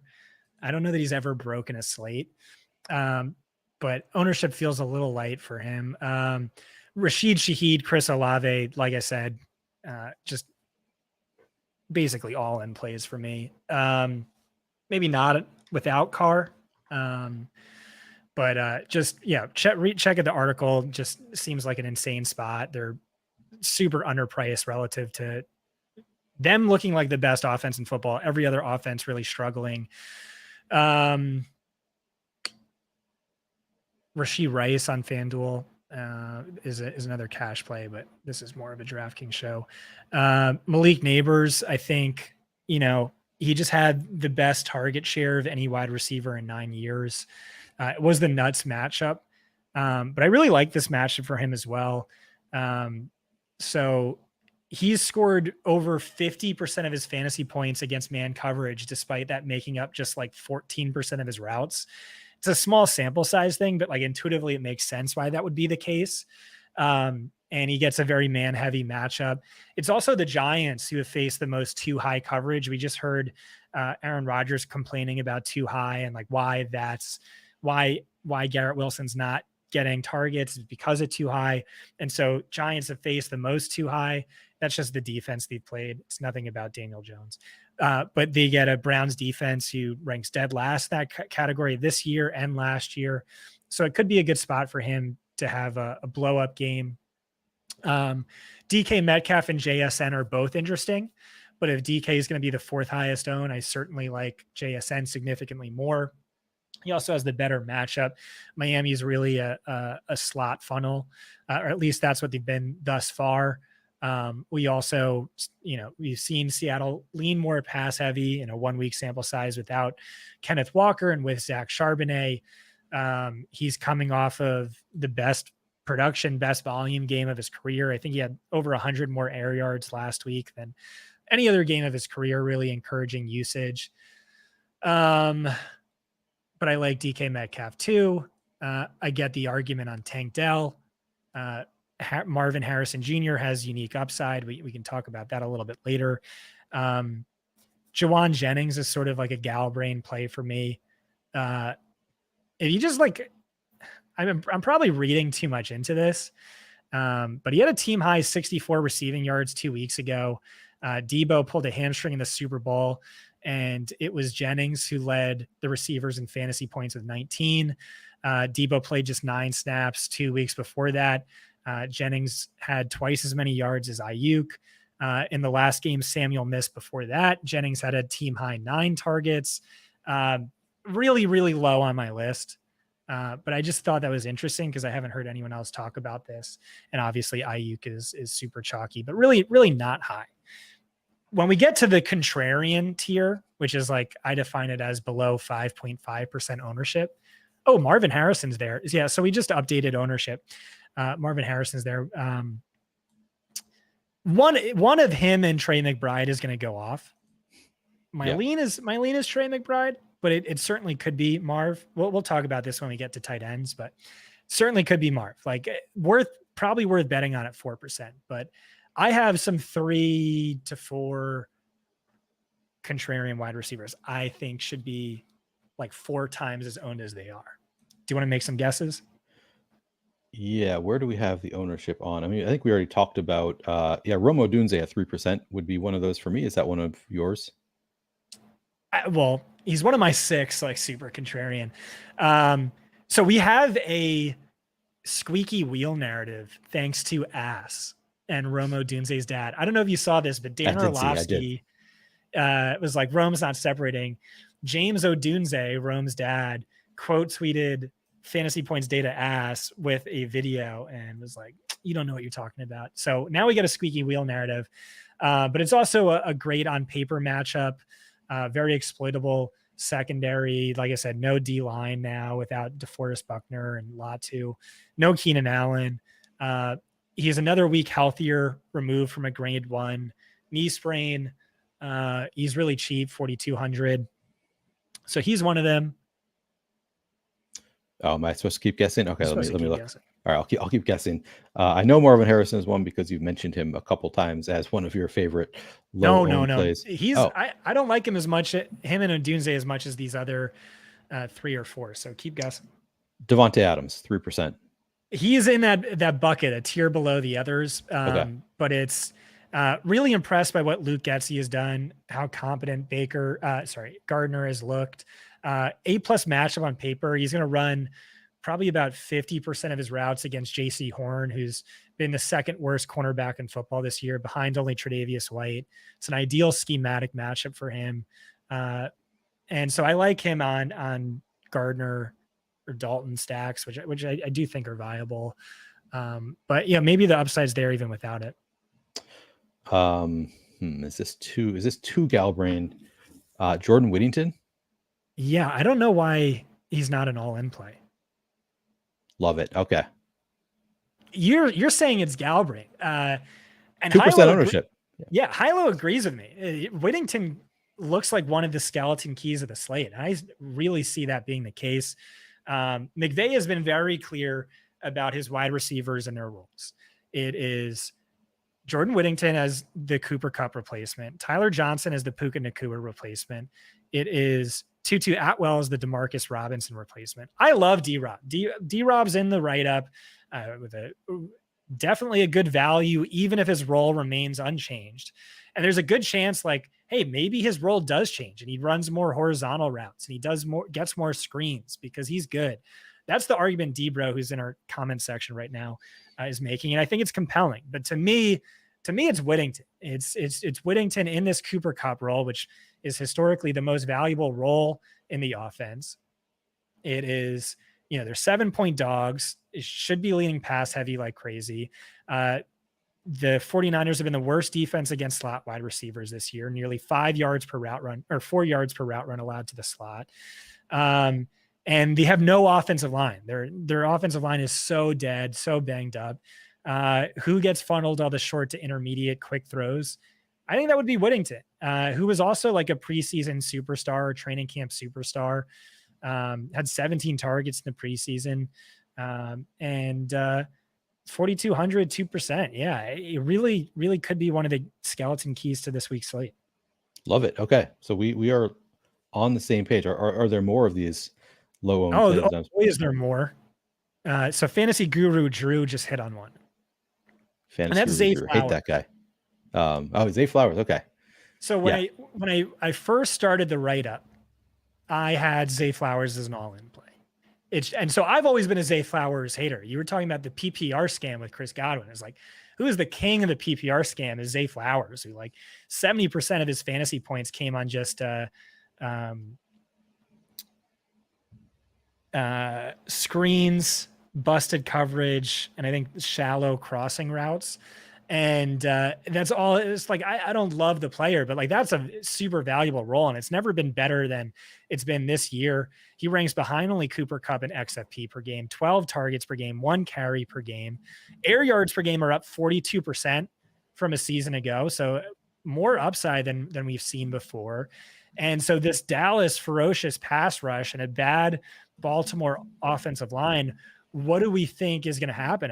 I think they're going to keep Mark Andrews blocking more like we've seen from him this year. And I think Lamar's just going to pepper his boy, Zay Flowers. And it's a great matchup for him. He's going to run about 40% of his routes against Kalen Carson, who's filling in for Deron Bland, who ranks bottom 5 in targets per route run allowed. And so just like PPR scam to the max this week. The only concern. Whoa, we just got a $10 donation. That's Jorge. awesome. Love it. Yeah, you're the man, Jorge. That's super cool. Shout out to Jorge. You're now my favorite listener of all time. Jorge's the best. Yeah. So the only concern here, and maybe it's nothing. So one of our biggest edges, fantasy points, is the coverage scheme stuff, because other sites don't really look at it. When Vegas is setting prop lines, they're not looking at it. But it's still just a micro edge. And especially this early into the season, I don't know that we could trust it this much. So I want to lean on my initial take, which is like Zay Flowers week. But here's the counter narrative. Is last year, Mark Andrews was clearly the zone beater, way head and shoulders above Zay Flowers in terms of targets per route run, yards per route run, fantasy points per route run against zone coverage. But again, I could see him blocking more, like we saw last week and the week before that against this ferocious pass rush, a bad offensive line. But then there's also Isaiah Likely. Isaiah Likely right now ranks 3rd among all receivers in yards per route run against zone, with like 3x any other Ravens receiver. And so I don't know how much there is to read into that. I'm just letting you know my one reservation. Can Zay Flowers score 30 plus? I've always bet against this. Like anyone who's listening to the show, like he's like Wan'Dale Robinson. If Wan'Dale Robinson's like an F, he's like a C minus.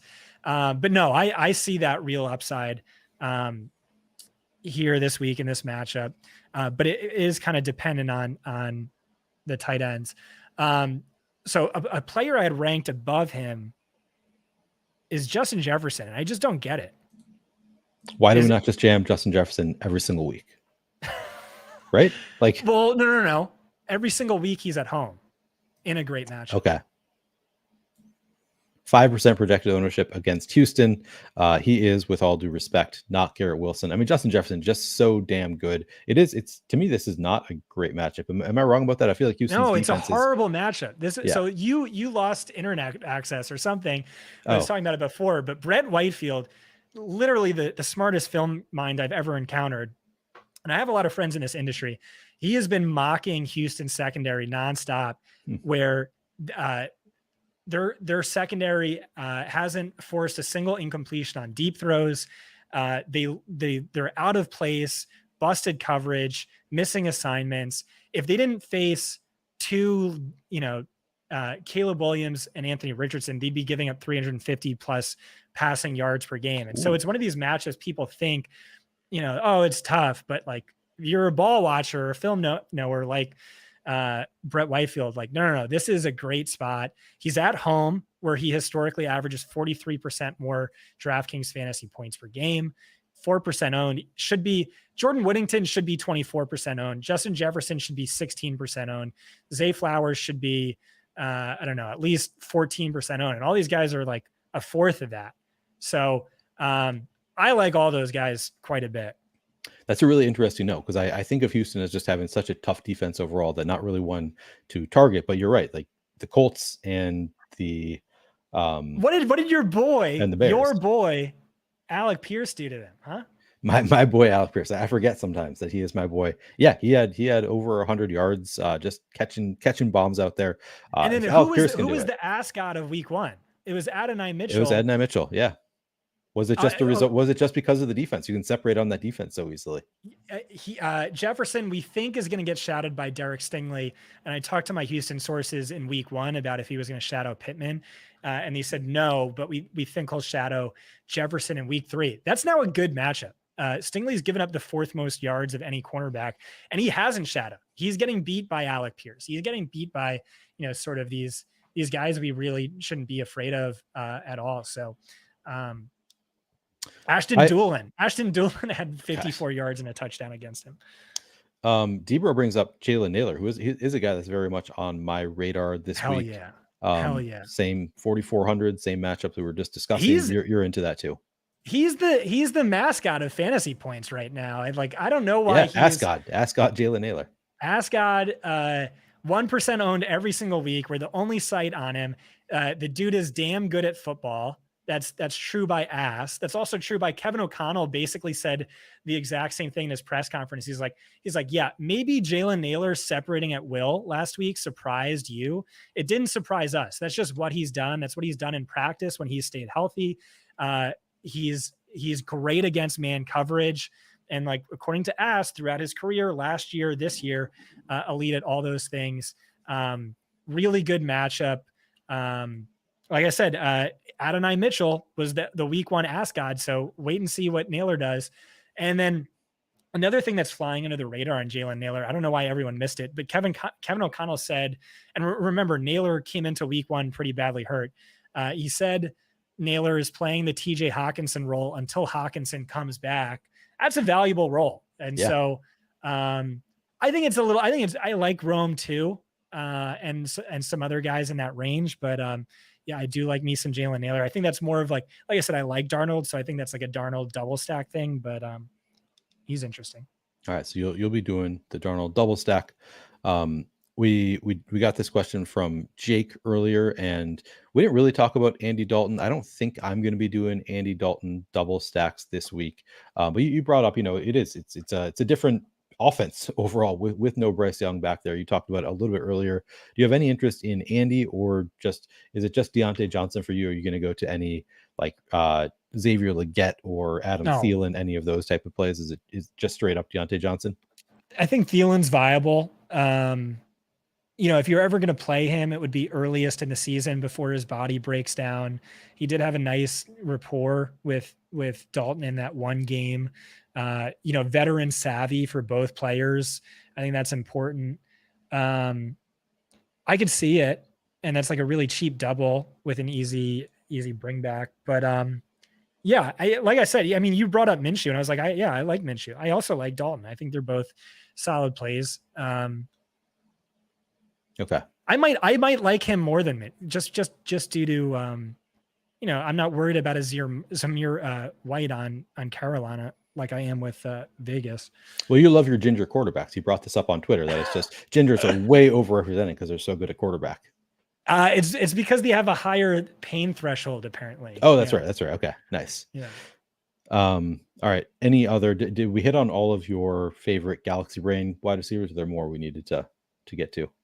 I I think so. I think I at least like mentioned in passing a few of the other ones, but you can read the article to check that out.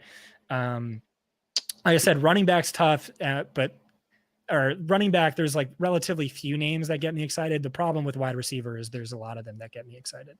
Yeah, can we talk briefly about the Detroit guys? I mean, Amon-Ra St. Brown, Jameson Williams against Arizona. I think other places have tight end.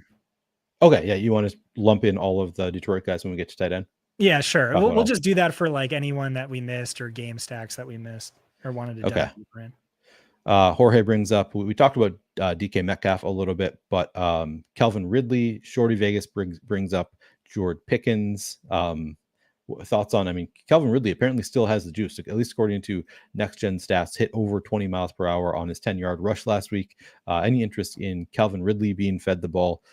Any interest in, I forgot to start with Calvin Ridley. He wasn't in my article.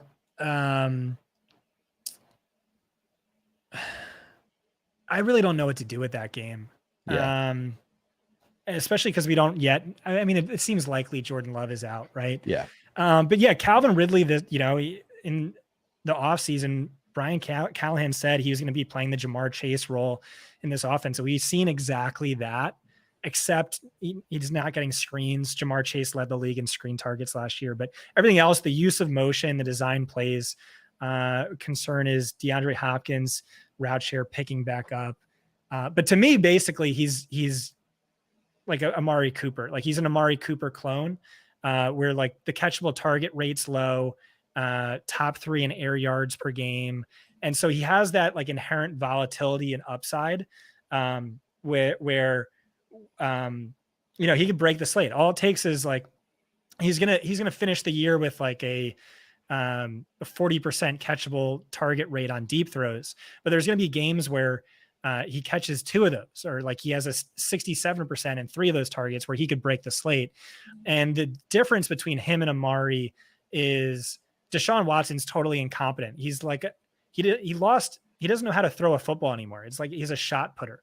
Whereas like Will Levis, my whole thing with him is he's drunk Jameis Winston on steroids, where like you have these horrible turnover worthy throws that are like embarrassingly bad, but like more sick wow throws, or like a higher rate of sick wow throws than any other quarterback.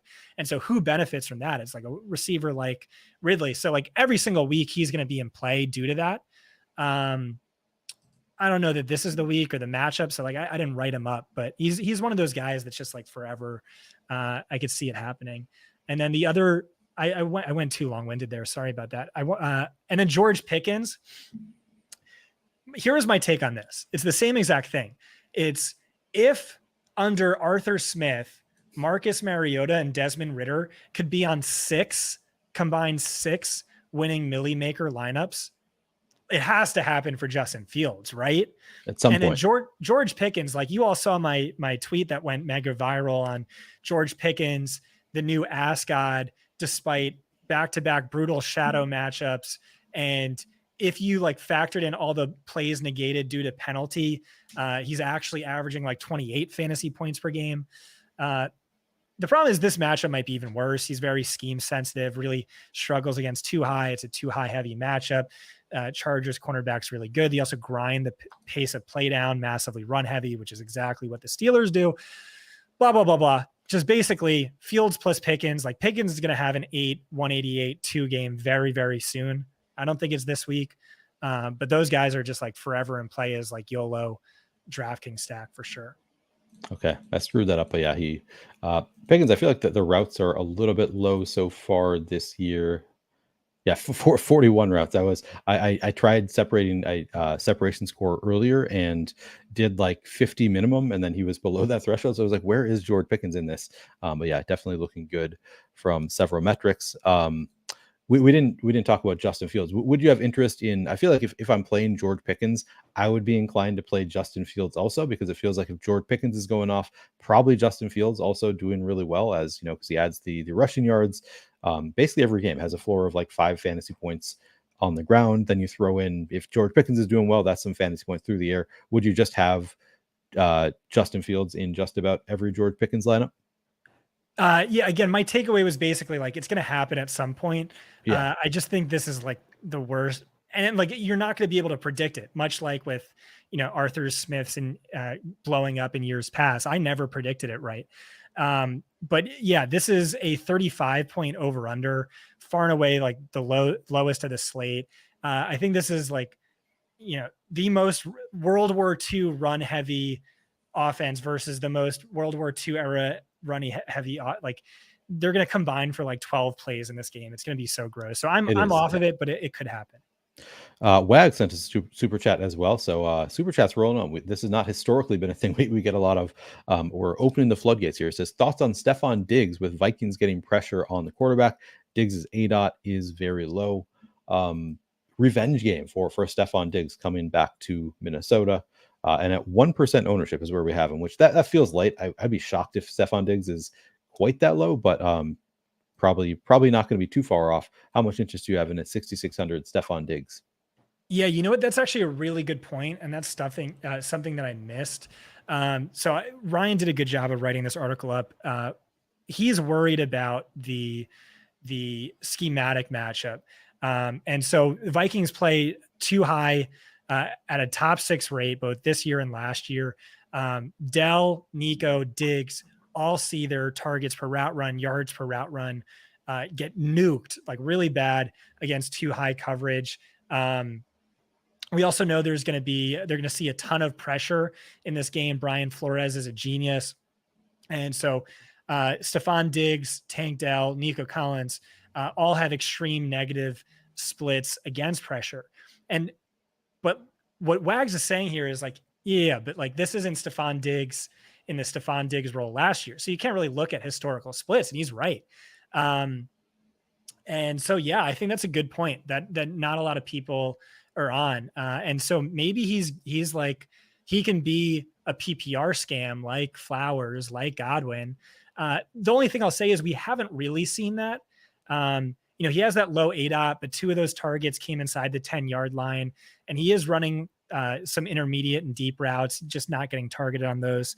But no, I think that's a good call because I've struggled with Houston because, like I said, I like Darnold, so it makes sense to have a bring back, and I've struggled with that. So I think that's a good, unique call there.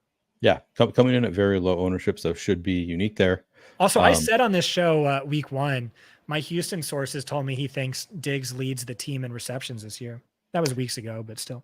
And I think that is maybe Collins has more receptions than him so far, but it's more than Dell for sure. So yeah, looking good.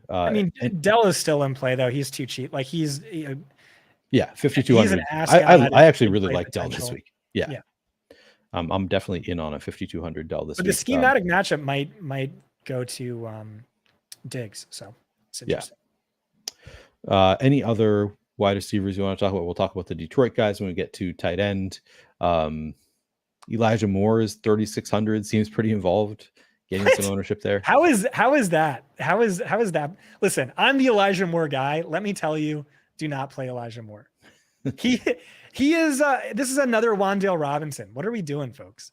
87% route participation, 13 targets against the Giants. I think that's the argument for Elijah Moore. It's just like the role has been pretty damn good. Now he gets a good matchup. Those are like backfield targets, though. He's like Daria Gumbawale. I also don't hate Wan'Dale Robinson as much as you do. I like the PPR scam guys. I don't care if they're good at football. I just care that they're getting a lot of targets. There's no upside though. That's my point. Yeah, the upside is what if he has 8 receptions and just randomly scores a touchdown? Like I think there's some. I wouldn't go so far as to say 0 upside. I think you just like add in a touchdown to the PPR scam, and suddenly you're looking at a pretty good game at the price tag. But yeah, fair enough. They don't have the like total slate breaking upside.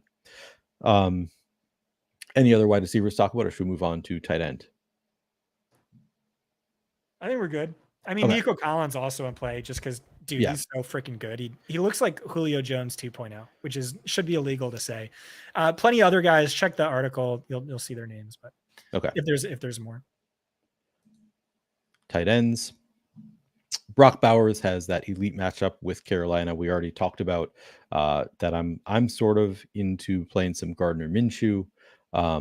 15% seems like a totally fine number on Brock Bowers. Jake Ferguson's only 4,500, returning from injury, going to be in for this game, 14% ownership. Trey McBride, the only other double-digit projected ownership tight end, 6,200. Should be a fun, high-scoring game with Detroit. What are your thoughts on those three chalky tight ends, Scott? I don't know, dude. Brock Bowers is an awesome play. I love him. He's now one of my favorite players in all of football. Generational talent, seeing generational usage. It's not the Kyle Pitts thing where it's like, no, generational talent, but like, please get him the ball more. It's like, no, he is a clear focal point of this offense. And then you have Jake Ferguson, who I think is an amazing value. Over his last 7 full games, 7.6 targets per game, 77% route share, 15.5 DraftKings fantasy points per game. That would have led the position last year. All that's sick. I thought he was a value in week 1. He's now $700 cheaper. But here's the sickest stat. So Baltimore plays too high coverage at a top 7 rate. Against too high coverage last year, it was Jake Ferguson and not CeeDee Lamb who led the team in fantasy points per route run. Ferguson at a very high 0.51. So it's a great schematic matchup for him. That's one of my issues with like the whole Baltimore Dallas thing is like, it's not a CeeDee Lamb game. And for that game to really go off, I think it has like CeeDee has to score 30. I mean, he could get there anyway. So, but cause he's just like that good, but was something that stuck out to me. And then Trey McBride, I think, has the most upside of any tight end on the slate by a pretty wide margin. This is why I wanted to save Marvin Harrison for this. So like, if you look at what the Lions have given up to wide receiver ones, 31.4 fantasy points per game, by far the most of any defense. Marvin Harrison Jr. last week in just the first quarter caught 4 of 5 targets for 130 yards and 2 scores. Dude looked awesome. I said, heading into the year, all year, that it would be Trey McBride against 2 high, and it would be and Marvin Harrison against single high, and we saw that week 1 for sure. And so yeah, Lions giving up the most fantasy points per game to wide receiver ones, it's a Marvin Harrison. Except you look at who those wide receivers were. It was Cooper Kupp in the Cooper Kupp role, 21 targets. Chris Godwin in the Cooper Kupp role, and so like who plays that offense? Who plays that role in this offense? It's Trey McBride, who is basically like their big slot wide receiver. Marvin Harrison Jr. has one of the highest average depth of routes in the league. His ADOT is like 3x that of Trey McBride. And so if you went to the advanced passing defenses page in the data suite, and you could like bucket it out to like defenses, fantasy points per game allowed on short throws, intermediate throws, deep throws, Lions are very stingy deep, but they're getting destroyed on short to intermediate stuff. And that's all Trey McBride's wheelhouse. And so I think one of those guys goes off. My lean is McBride, who is seeing the best usage of any tight end. I think if I were redrafting today, he'd be my tight end 1, but is he a better value than Bowers or Ferguson? I don't know, but I think more upside. So I like all 3 of those guys, but it's also like the weakest, least predictable position. So there's always credence to going contrarian or any of that stuff. It definitely feels like a pay up at tight end kind of week for me. And I don't know if that's foolish for the reasons you just gave, that it does feel unpredictable, but like it feels like Brock Bowers is too good to fail in this matchup. 17 targets so far on the year, just so good. And now he gets Carolina defense. It feels like it's difficult for it to fully fail, but I am often wrong when I feel that way about tight ends. So I think I'm going to play a lot of these top 3 and just know that it can absolutely destroy me eventually. Scott, I've asked Trey to clip out the part last week where I talked about, oh yeah, we were drafting Marvin Harrison in the first round all offseason. And you said you were drafting him in the first round and laughed at me and you laughed and you laughed. All right, Trey, no, I didn't actually ask Trey to run that clip, but I'm feeling a lot better about that this week than I was last week. He looked sick, dude. Yeah. All right. So after this, I mean, those are the clear big 3, and those are great plays. Honestly, like if I were an MME bro, I'd have at least double the combined ownership to those 3 tight ends. Because the other tight ends we talk about seem a little galaxy brain. I like Dallas Goedert. I like him more this week than than I've liked him in years. I mean, his route share spiked way up without AJ Brown. I forget the other reason I like him. I think it's a good matchup too. Yeah, I mean, Bowers theoretically should have a bigger special, role. right? Just 5 targets last week for Dallas Goedert, but I could see that increasing also. So I like that. I think part of the reason that I say this is a pay up at tight end week is my favorite chalky tight ends are all expensive. Like I like all 3 of the chalky tight ends, but then also my favorite Galaxy Brain tight ends on the slate are also the pay up to be contrarian are tight ends. Mark Andrews, I think, is pretty interesting against Dallas at 5% ownership. Do you have any interest there? And then we'll get to the other one because we were going to bring up Detroit, and I think we'll have to talk about the Sam Laporta play relative to all of the other Detroit receivers. But we can get through Baltimore first. Mark Andrews and I guess Isaiah Likely. I don't know if you have any interest there. What is your level of interest in playing either of these Baltimore tight ends? Again, it's like the most zone heavy matchup you can get, and Mark Andrews, clearly the zone beater for Baltimore last year, has really historically always been the case, his go-to guy against zone. My issue with that is they went from like a top 3 offensive line to like a bottom 7, and they've been having Andrews in line more blocking, running chip routes, which are much less valuable routes where you spend the first 3 seconds kind of getting in the way of the D linemen. And that's a concern. And it's also this year, Isaiah Likely's the zone beater. I mean, a very small sample where he went nuclear in week 1, we all know, and then didn't do anything, barely played last week. But he ranks 3rd among all players in zone yards per route run, I think behind only Shaheed, no surprise, and maybe Olave or someone else. But like 3x any other receiver on the team against zone. And so, I mean, 1%, underrated upside for that. He's 100 cheaper than Andrews, who's the cheapest he's been, I think, ever. And so just both of those are interesting to me. But I also really like Zay Flowers. So that's just been a tricky situation for me. I think Flowers is my lean, but underrated upside there. And then I have it feels like a Galaxy Brain play, but I love it. Do you want to say it? I feel like you have the same take. Is it Sam Laporta?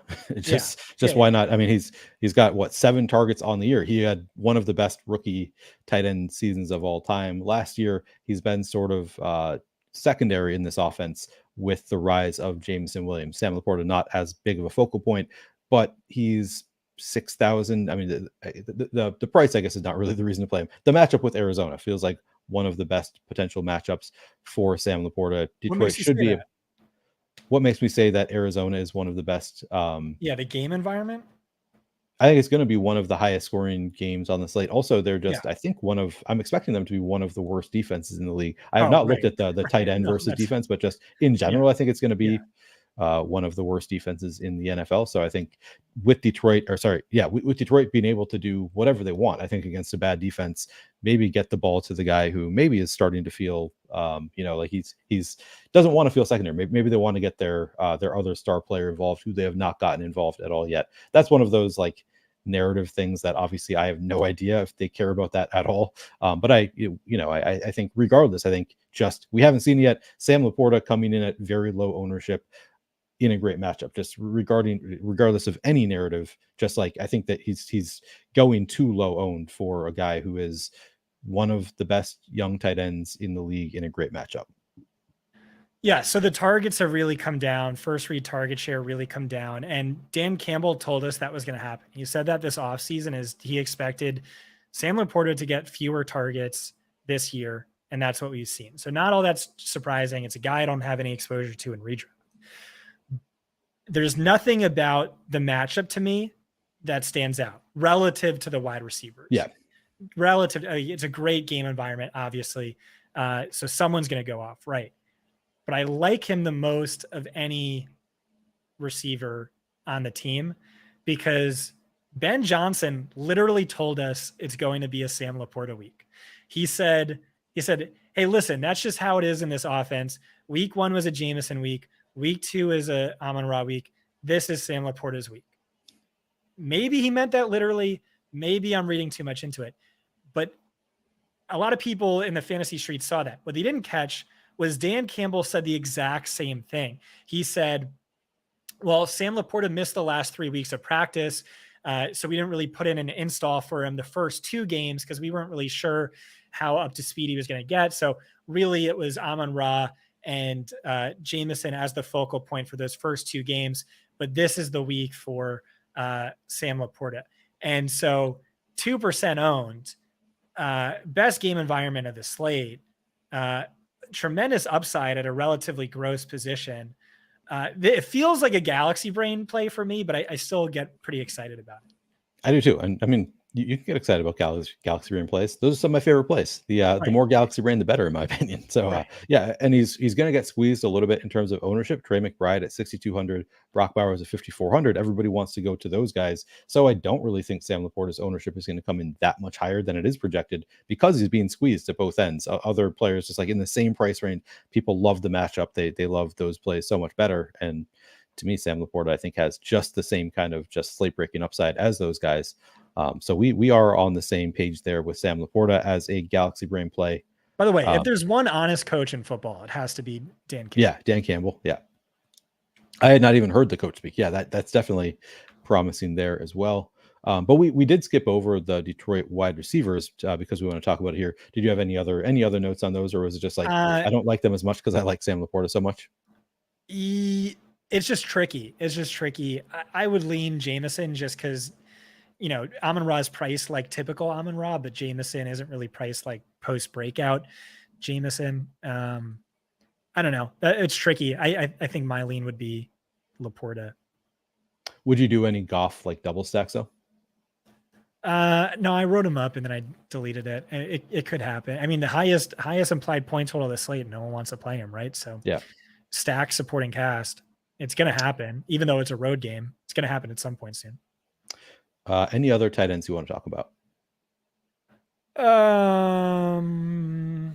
If Kobe Parkinson hits, that would really suck for my Jordan Whittington love. But I think they have him block more just because the offensive line is so bad. But he is cheap. Pat Freiermuth, a gal brain play. He smashes zone coverage. His yards per route run jumps by 1.5x, which is like a really insane boost. 60% boost against too high. Chargers are top 4 in both. And like I said, Pickens really struggles against too high historically. And then you also saw that play out with Arthur last year, where wasn't Kyle Pitts, but Jonnu Smith had like maybe there's like a week 12 stat, so maybe it came down, but like somewhere around week 12 last year, Jonnu ranked top 15 among all players in fantasy points per route run against zone. So I could see like, and that's who Arthur Smith is. He avoids the tough matchups. He goes to the matchups you give him. So that's a gal brain play. His receiving yardage prop is 24.5. So you're probably just better off betting that because this game environment sucks. They probably barely throw the ball. But, you know, I have to have at least one super gal brain play for every position. Otherwise, this isn't fun. That is true. Fantasy Redo brings up Juwan Johnson, and I'm curious if I'm missing something here. To me, at 32.6% route participation, how many 3 targets on the year? Is that coming up because he was hurt early, like in the offseason? You think that's going to come up? No, it's a gross 3-way tight end committee. So I'm not going to play a 33% route share tight end. Yeah. Okay. We are on the same page there. And then, but they are using them creatively. Like they're getting those guys out in motion. So who knows? Jorge brought up Kate Otten earlier because 72% route participation there, 4 targets on the year. Any interest in Kate Otten this week? Yeah, I just never play him, and it hurts me once per year, and I'll live with that. I think probably the same for me. Okay. Oh, Taysom is out? I thought he was playing. I had not heard that Taysom was out. That would suck if that's the case. Oh, downgraded to doubtful 21 minutes ago. Wow. Missed it. All right. Hat tip, Drew. I don't know. I need to dig into that a little bit more. But yeah, it makes sense. What's his price? On Juwan Johnson? Oops, hang on. Foster's close to Stone Man. Foster is 2,600. Pull up week 2. Okay. And then where's Juwan? 3,500. Yeah. Week 2. Yeah. Just click week 2 for Saints. Because remember, Foster Moreau had the concussion in week 1 for Saints. I don't know why this is not working. Can you? You're on Buccaneers, maybe. I don't know what. Saints? No. Oh, I don't know. Click apply again. Yeah.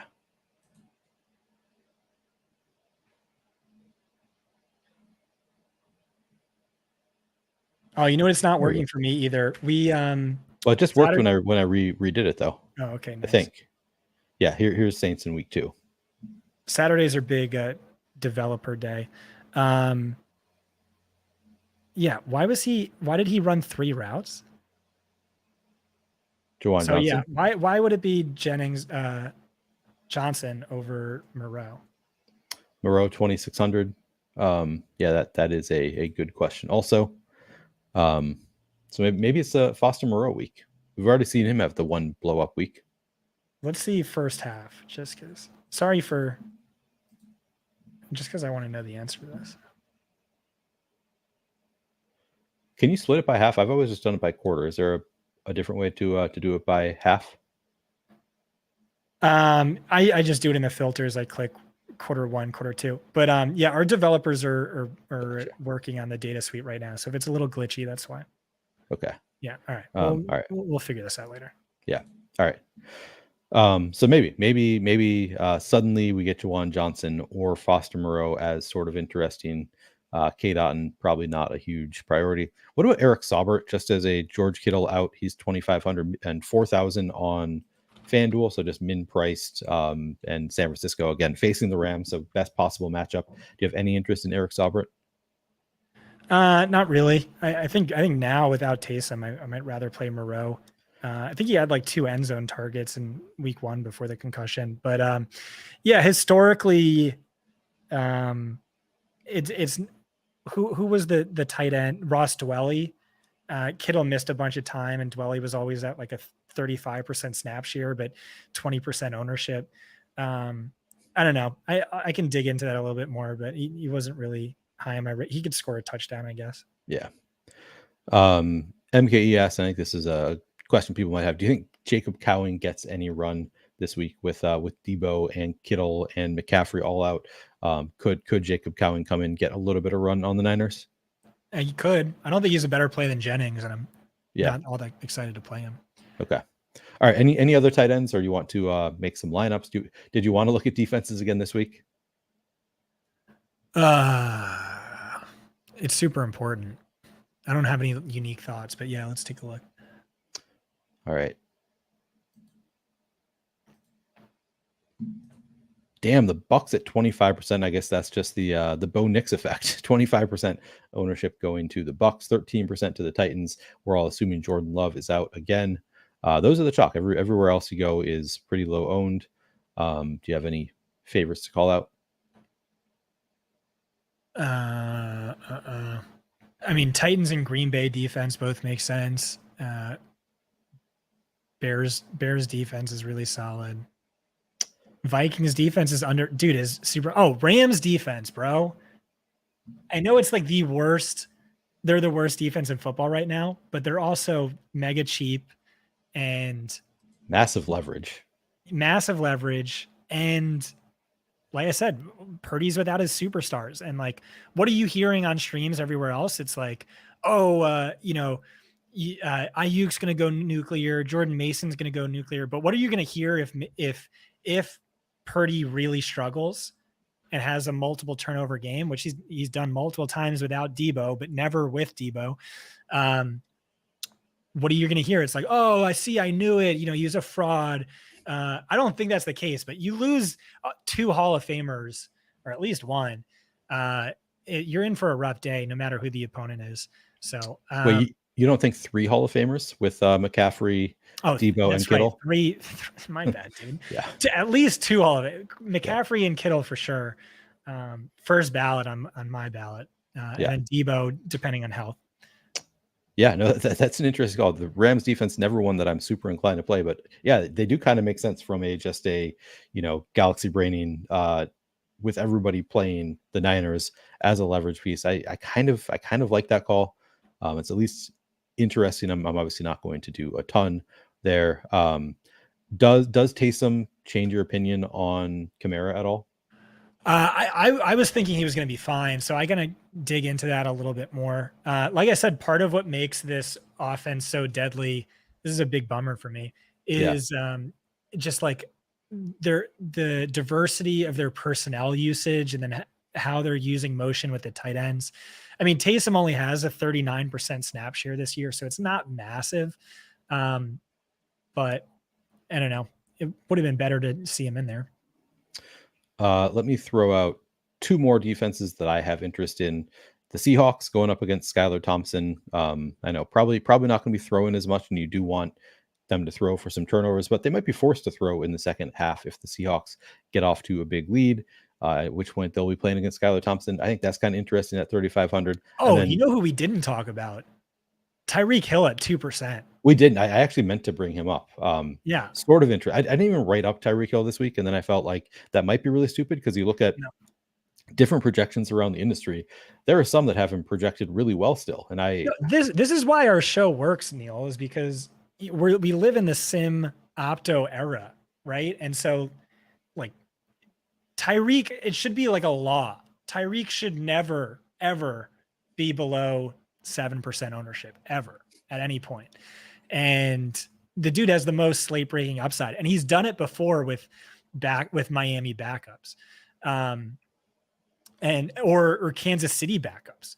And so should be a law. And so, yeah, that's a huge edge for us. Like I might even make some Skylar, Achane, Tyreek lineups. Yeah, I like again.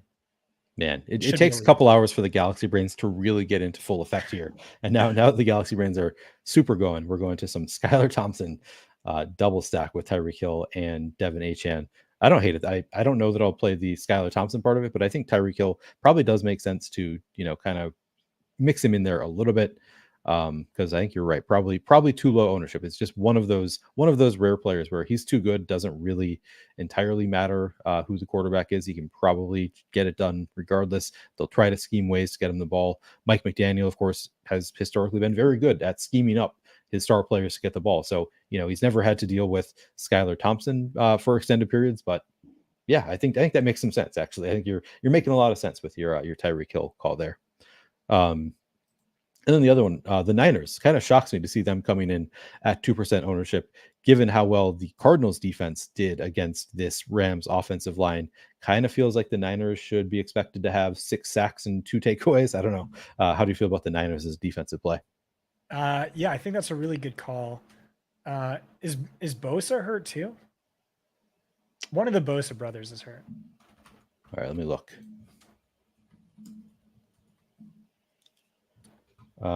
Nick Bosa is hurt. Questionable, right? No update. Questionable is the latest that I've seen. We did just get that Kittle update. I don't think. Still questionable. Looks like is the latest on Nick Bosa. So that's good point. I had not even seen that. You want to make some lineups? Yeah, let's make some lineups. I think that we should make 3 and we can do them quickly. I think we need to do a Derek Carr stack because you like Derek Carr so much. I really want to do a Gardner Minshew double stack, and then you really want to do a Caleb Williams double stack. So yeah, okay maybe that should be the format. Is I pick one stack, you pick one stack, and then we just pick the grossest stack possible for the third. Yeah. So do you want to go with Derek Carr for this one? Start there. Yeah. Who do you want to include in your Derek Carr stack? We'll make this one a Shaheed Olave double. Okay.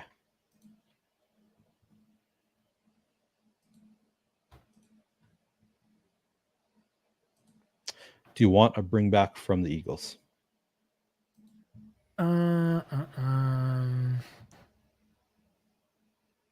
Maybe. Well, we could figure that out later. All right. Running backs. Achane is your lock. I assume we're just going there. Yep. Okay. Who else? You want to see if we can fit Jefferson in here? We can try.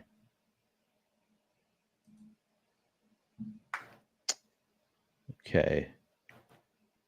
So far, we don't have any Niners. Do you want this to be a Galbrain play the Rams defense with no Niners? Yeah. Yeah.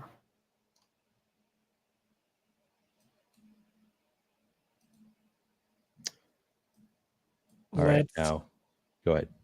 Let's do Goddard. That's good. Bring back. So we've got a running back and a flex, 5,050 per player. I'm resisting the urge to just throw Kamara in there. I don't know if we can. I don't think we have the salary. I guess we could if we played 2,600 All right, tight end. Is that where you know what? Let's do no, take him out. Take him out. Okay. You could throw Moreau in there too. Yeah, why don't we do that? Why don't we do Devonta instead of Goddard, and we throw Moreau in there just for fun, or Juwan. I feel like Moreau at 2,600 probably the slightly better play for this lineup. So we'll need the salary, and then you want to throw Devonta in there in the flex. Yeah.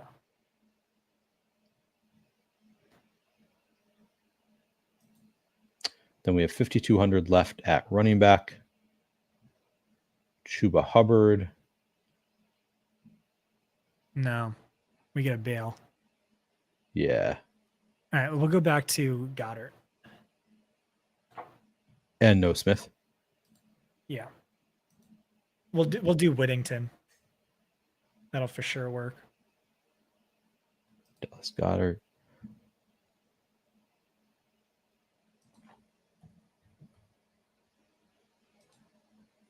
Now we have 5,900 to spend at running back. Gets us up to Aaron Jones, Devon Singletary, DeAndre Swift. Oh, Zamir White is there. I would like that extra 100 to get up to Pollard or Charbonnet. You probably Sharbs. Let's see. I mean, you like Tyreek Hill. Could take out Jefferson. We could just. I mean, Saints defense has been awesome. You want to just drop Goddard to Ferguson and then do Charbonnet, or does that not make as much sense? No, I think that makes perfect sense. We don't have the bring back, but you don't always need a bring back, I don't think. So we throw Charbonnet in there. So we got the Derek Carr double with Olave and Shaheed. We have the Rams with no Niners in it, so we're getting really unique there. Got your guy Achane, Charbonnet in there. Jefferson, Ferguson, Whittington rounded out. I think it's a strong lineup. Going to be very contrarian. Any complaints about this one? No. Let's rock it. Let's do it. All right. We'll do another Millie Maker. And so you did Derek Carr. I want to do Gardner Minshew. And I want to do the just the standard double with Devontae Adams and Brock Bowers.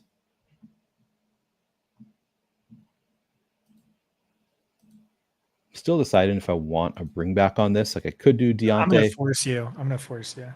Deontay. Yeah, I think so. That's my if I'm forced to do a bring back, I would like it to be Deontay Johnson. All right. So now we have 53.60 left per player. We can throw in a cheaper defense. Let's go to a different defense. I don't really want to do the Rams again. I do like the Niners. I think the Titans against Green Bay with no love could make sense. Just want to see if there's anything cheaper. Let's put that one in there. Vikings are underrated just because Brian Flores is such a genius. They are. We could see later if we want to flip to that. I still might want to include a Houston player in the lineup, so that's my. Don't want to throw them in there just yet. I really like Jahmyr Gibbs. I know Achane is your guy. But can we do one with Jahmyr Gibbs? I guess we could do both. Do you want to just do both? Yeah. Go cheap at wide receiver. Achane, Gibbs. Now we have 51.50 left per player. Now we both, Jordan Whittington, very interested in both of us. We played him in the last one. Actually, Romo Dunze. If we're doing a Neil's lineup, I feel like Romo Dunze has to be the guy. Okay. And then 6,100 left at the flex. Just back to Sharps. I think Sharps and Pollard. I sort of like David Montgomery, but I don't think we need to get that off the wall because we're already pretty contrarian. So should we just eat the Sharps chalk? I don't want two lineups with Sharps. Okay. You want to go Pollard? Well, you glitched out during it, but I spent like basically 10 minutes talking about how much I hate him. Okay. All right, let's not do that. I mean, yeah, Sam Laporta is here. You can do Ridley. Someone shouted out Ridley. You could do Pollard. You could do. That's a good point. If you like Pollard, this is your lineup. So I do kind of like Pollard. Kind of like Montgomery. Laporta is there also. Could do that. I don't know if we want to go double tight end. I think it could work this week, but I think let's go Pollard here. Or we could actually let me look at the defenses real quick. Oh yeah, we have Pollard with the Tennessee defense. That works perfectly. We've got there you go. Love it. I love some like accidental alpha. Yeah, that's perfect accidental correlation there.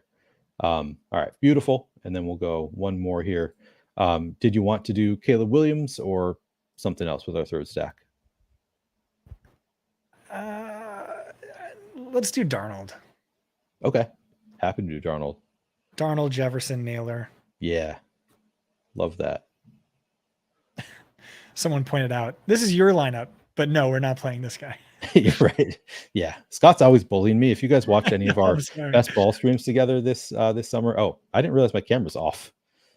I don't know. This just started happening. I definitely my camera's on the fritz as of this week. So let me just. Well, now it's a black screen. Nobody's even pointed out because people are like, this is actually better. Like just having the black screen there. Let's lean into it. All right, there we go. Darnold, Jefferson, Naylor. Do you want to throw in bring back on this one? Yeah. Nico, Diggs, Dell. Dell is cheap. Akers. That we could do Akers too. We haven't done an Akers lineup yet. Should we just do that? I don't know. This is where it gets tricky for me. I did like that guy pointing out Diggs and his new role against Too High. Yep. Do you want to do it? You want to do Diggs? Let's hold off on that for now. Let's see if we can fit Achane. Okay. Who were some other guys I liked? Whittington, Zay as contrarian pieces to keep. I mean, this is contrarian enough, right? Yeah, we already have very low owned Naylor, Darnold pretty low owned. So I think we're getting contrarian-ish already. So I mean, could throw Kamara in here. Probably this lineup could make sense. Kind of expensive. We only have 4,900 left per player. I mean, we could. I'm still Jordan Mason. Like, I still think he's a totally fine play. Pretty chalky, but in an otherwise contrarian lineup, this is one where I think we could play the Jordan Mason chalk if we want to do. Yeah,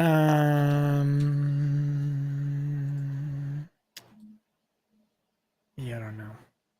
C Money says Deontay Foreman. I mean, that's just a major galaxy brain play. Good workout though. Who are some guys we don't have? We don't have JSN who we liked. Oh, we could throw a Shaheed on here. We can throw. We have a Shaheed already in our stack. Yeah, but you can never have enough Shaheed. Scott, I don't know if you know this about Shaheed, but he's typically better against zone, and he's in a matchup doesn't play a lot of zone this week. But Neil, I have a need for Shaheed. I know you do. It's not been wrong yet. Let's throw Godwin in here.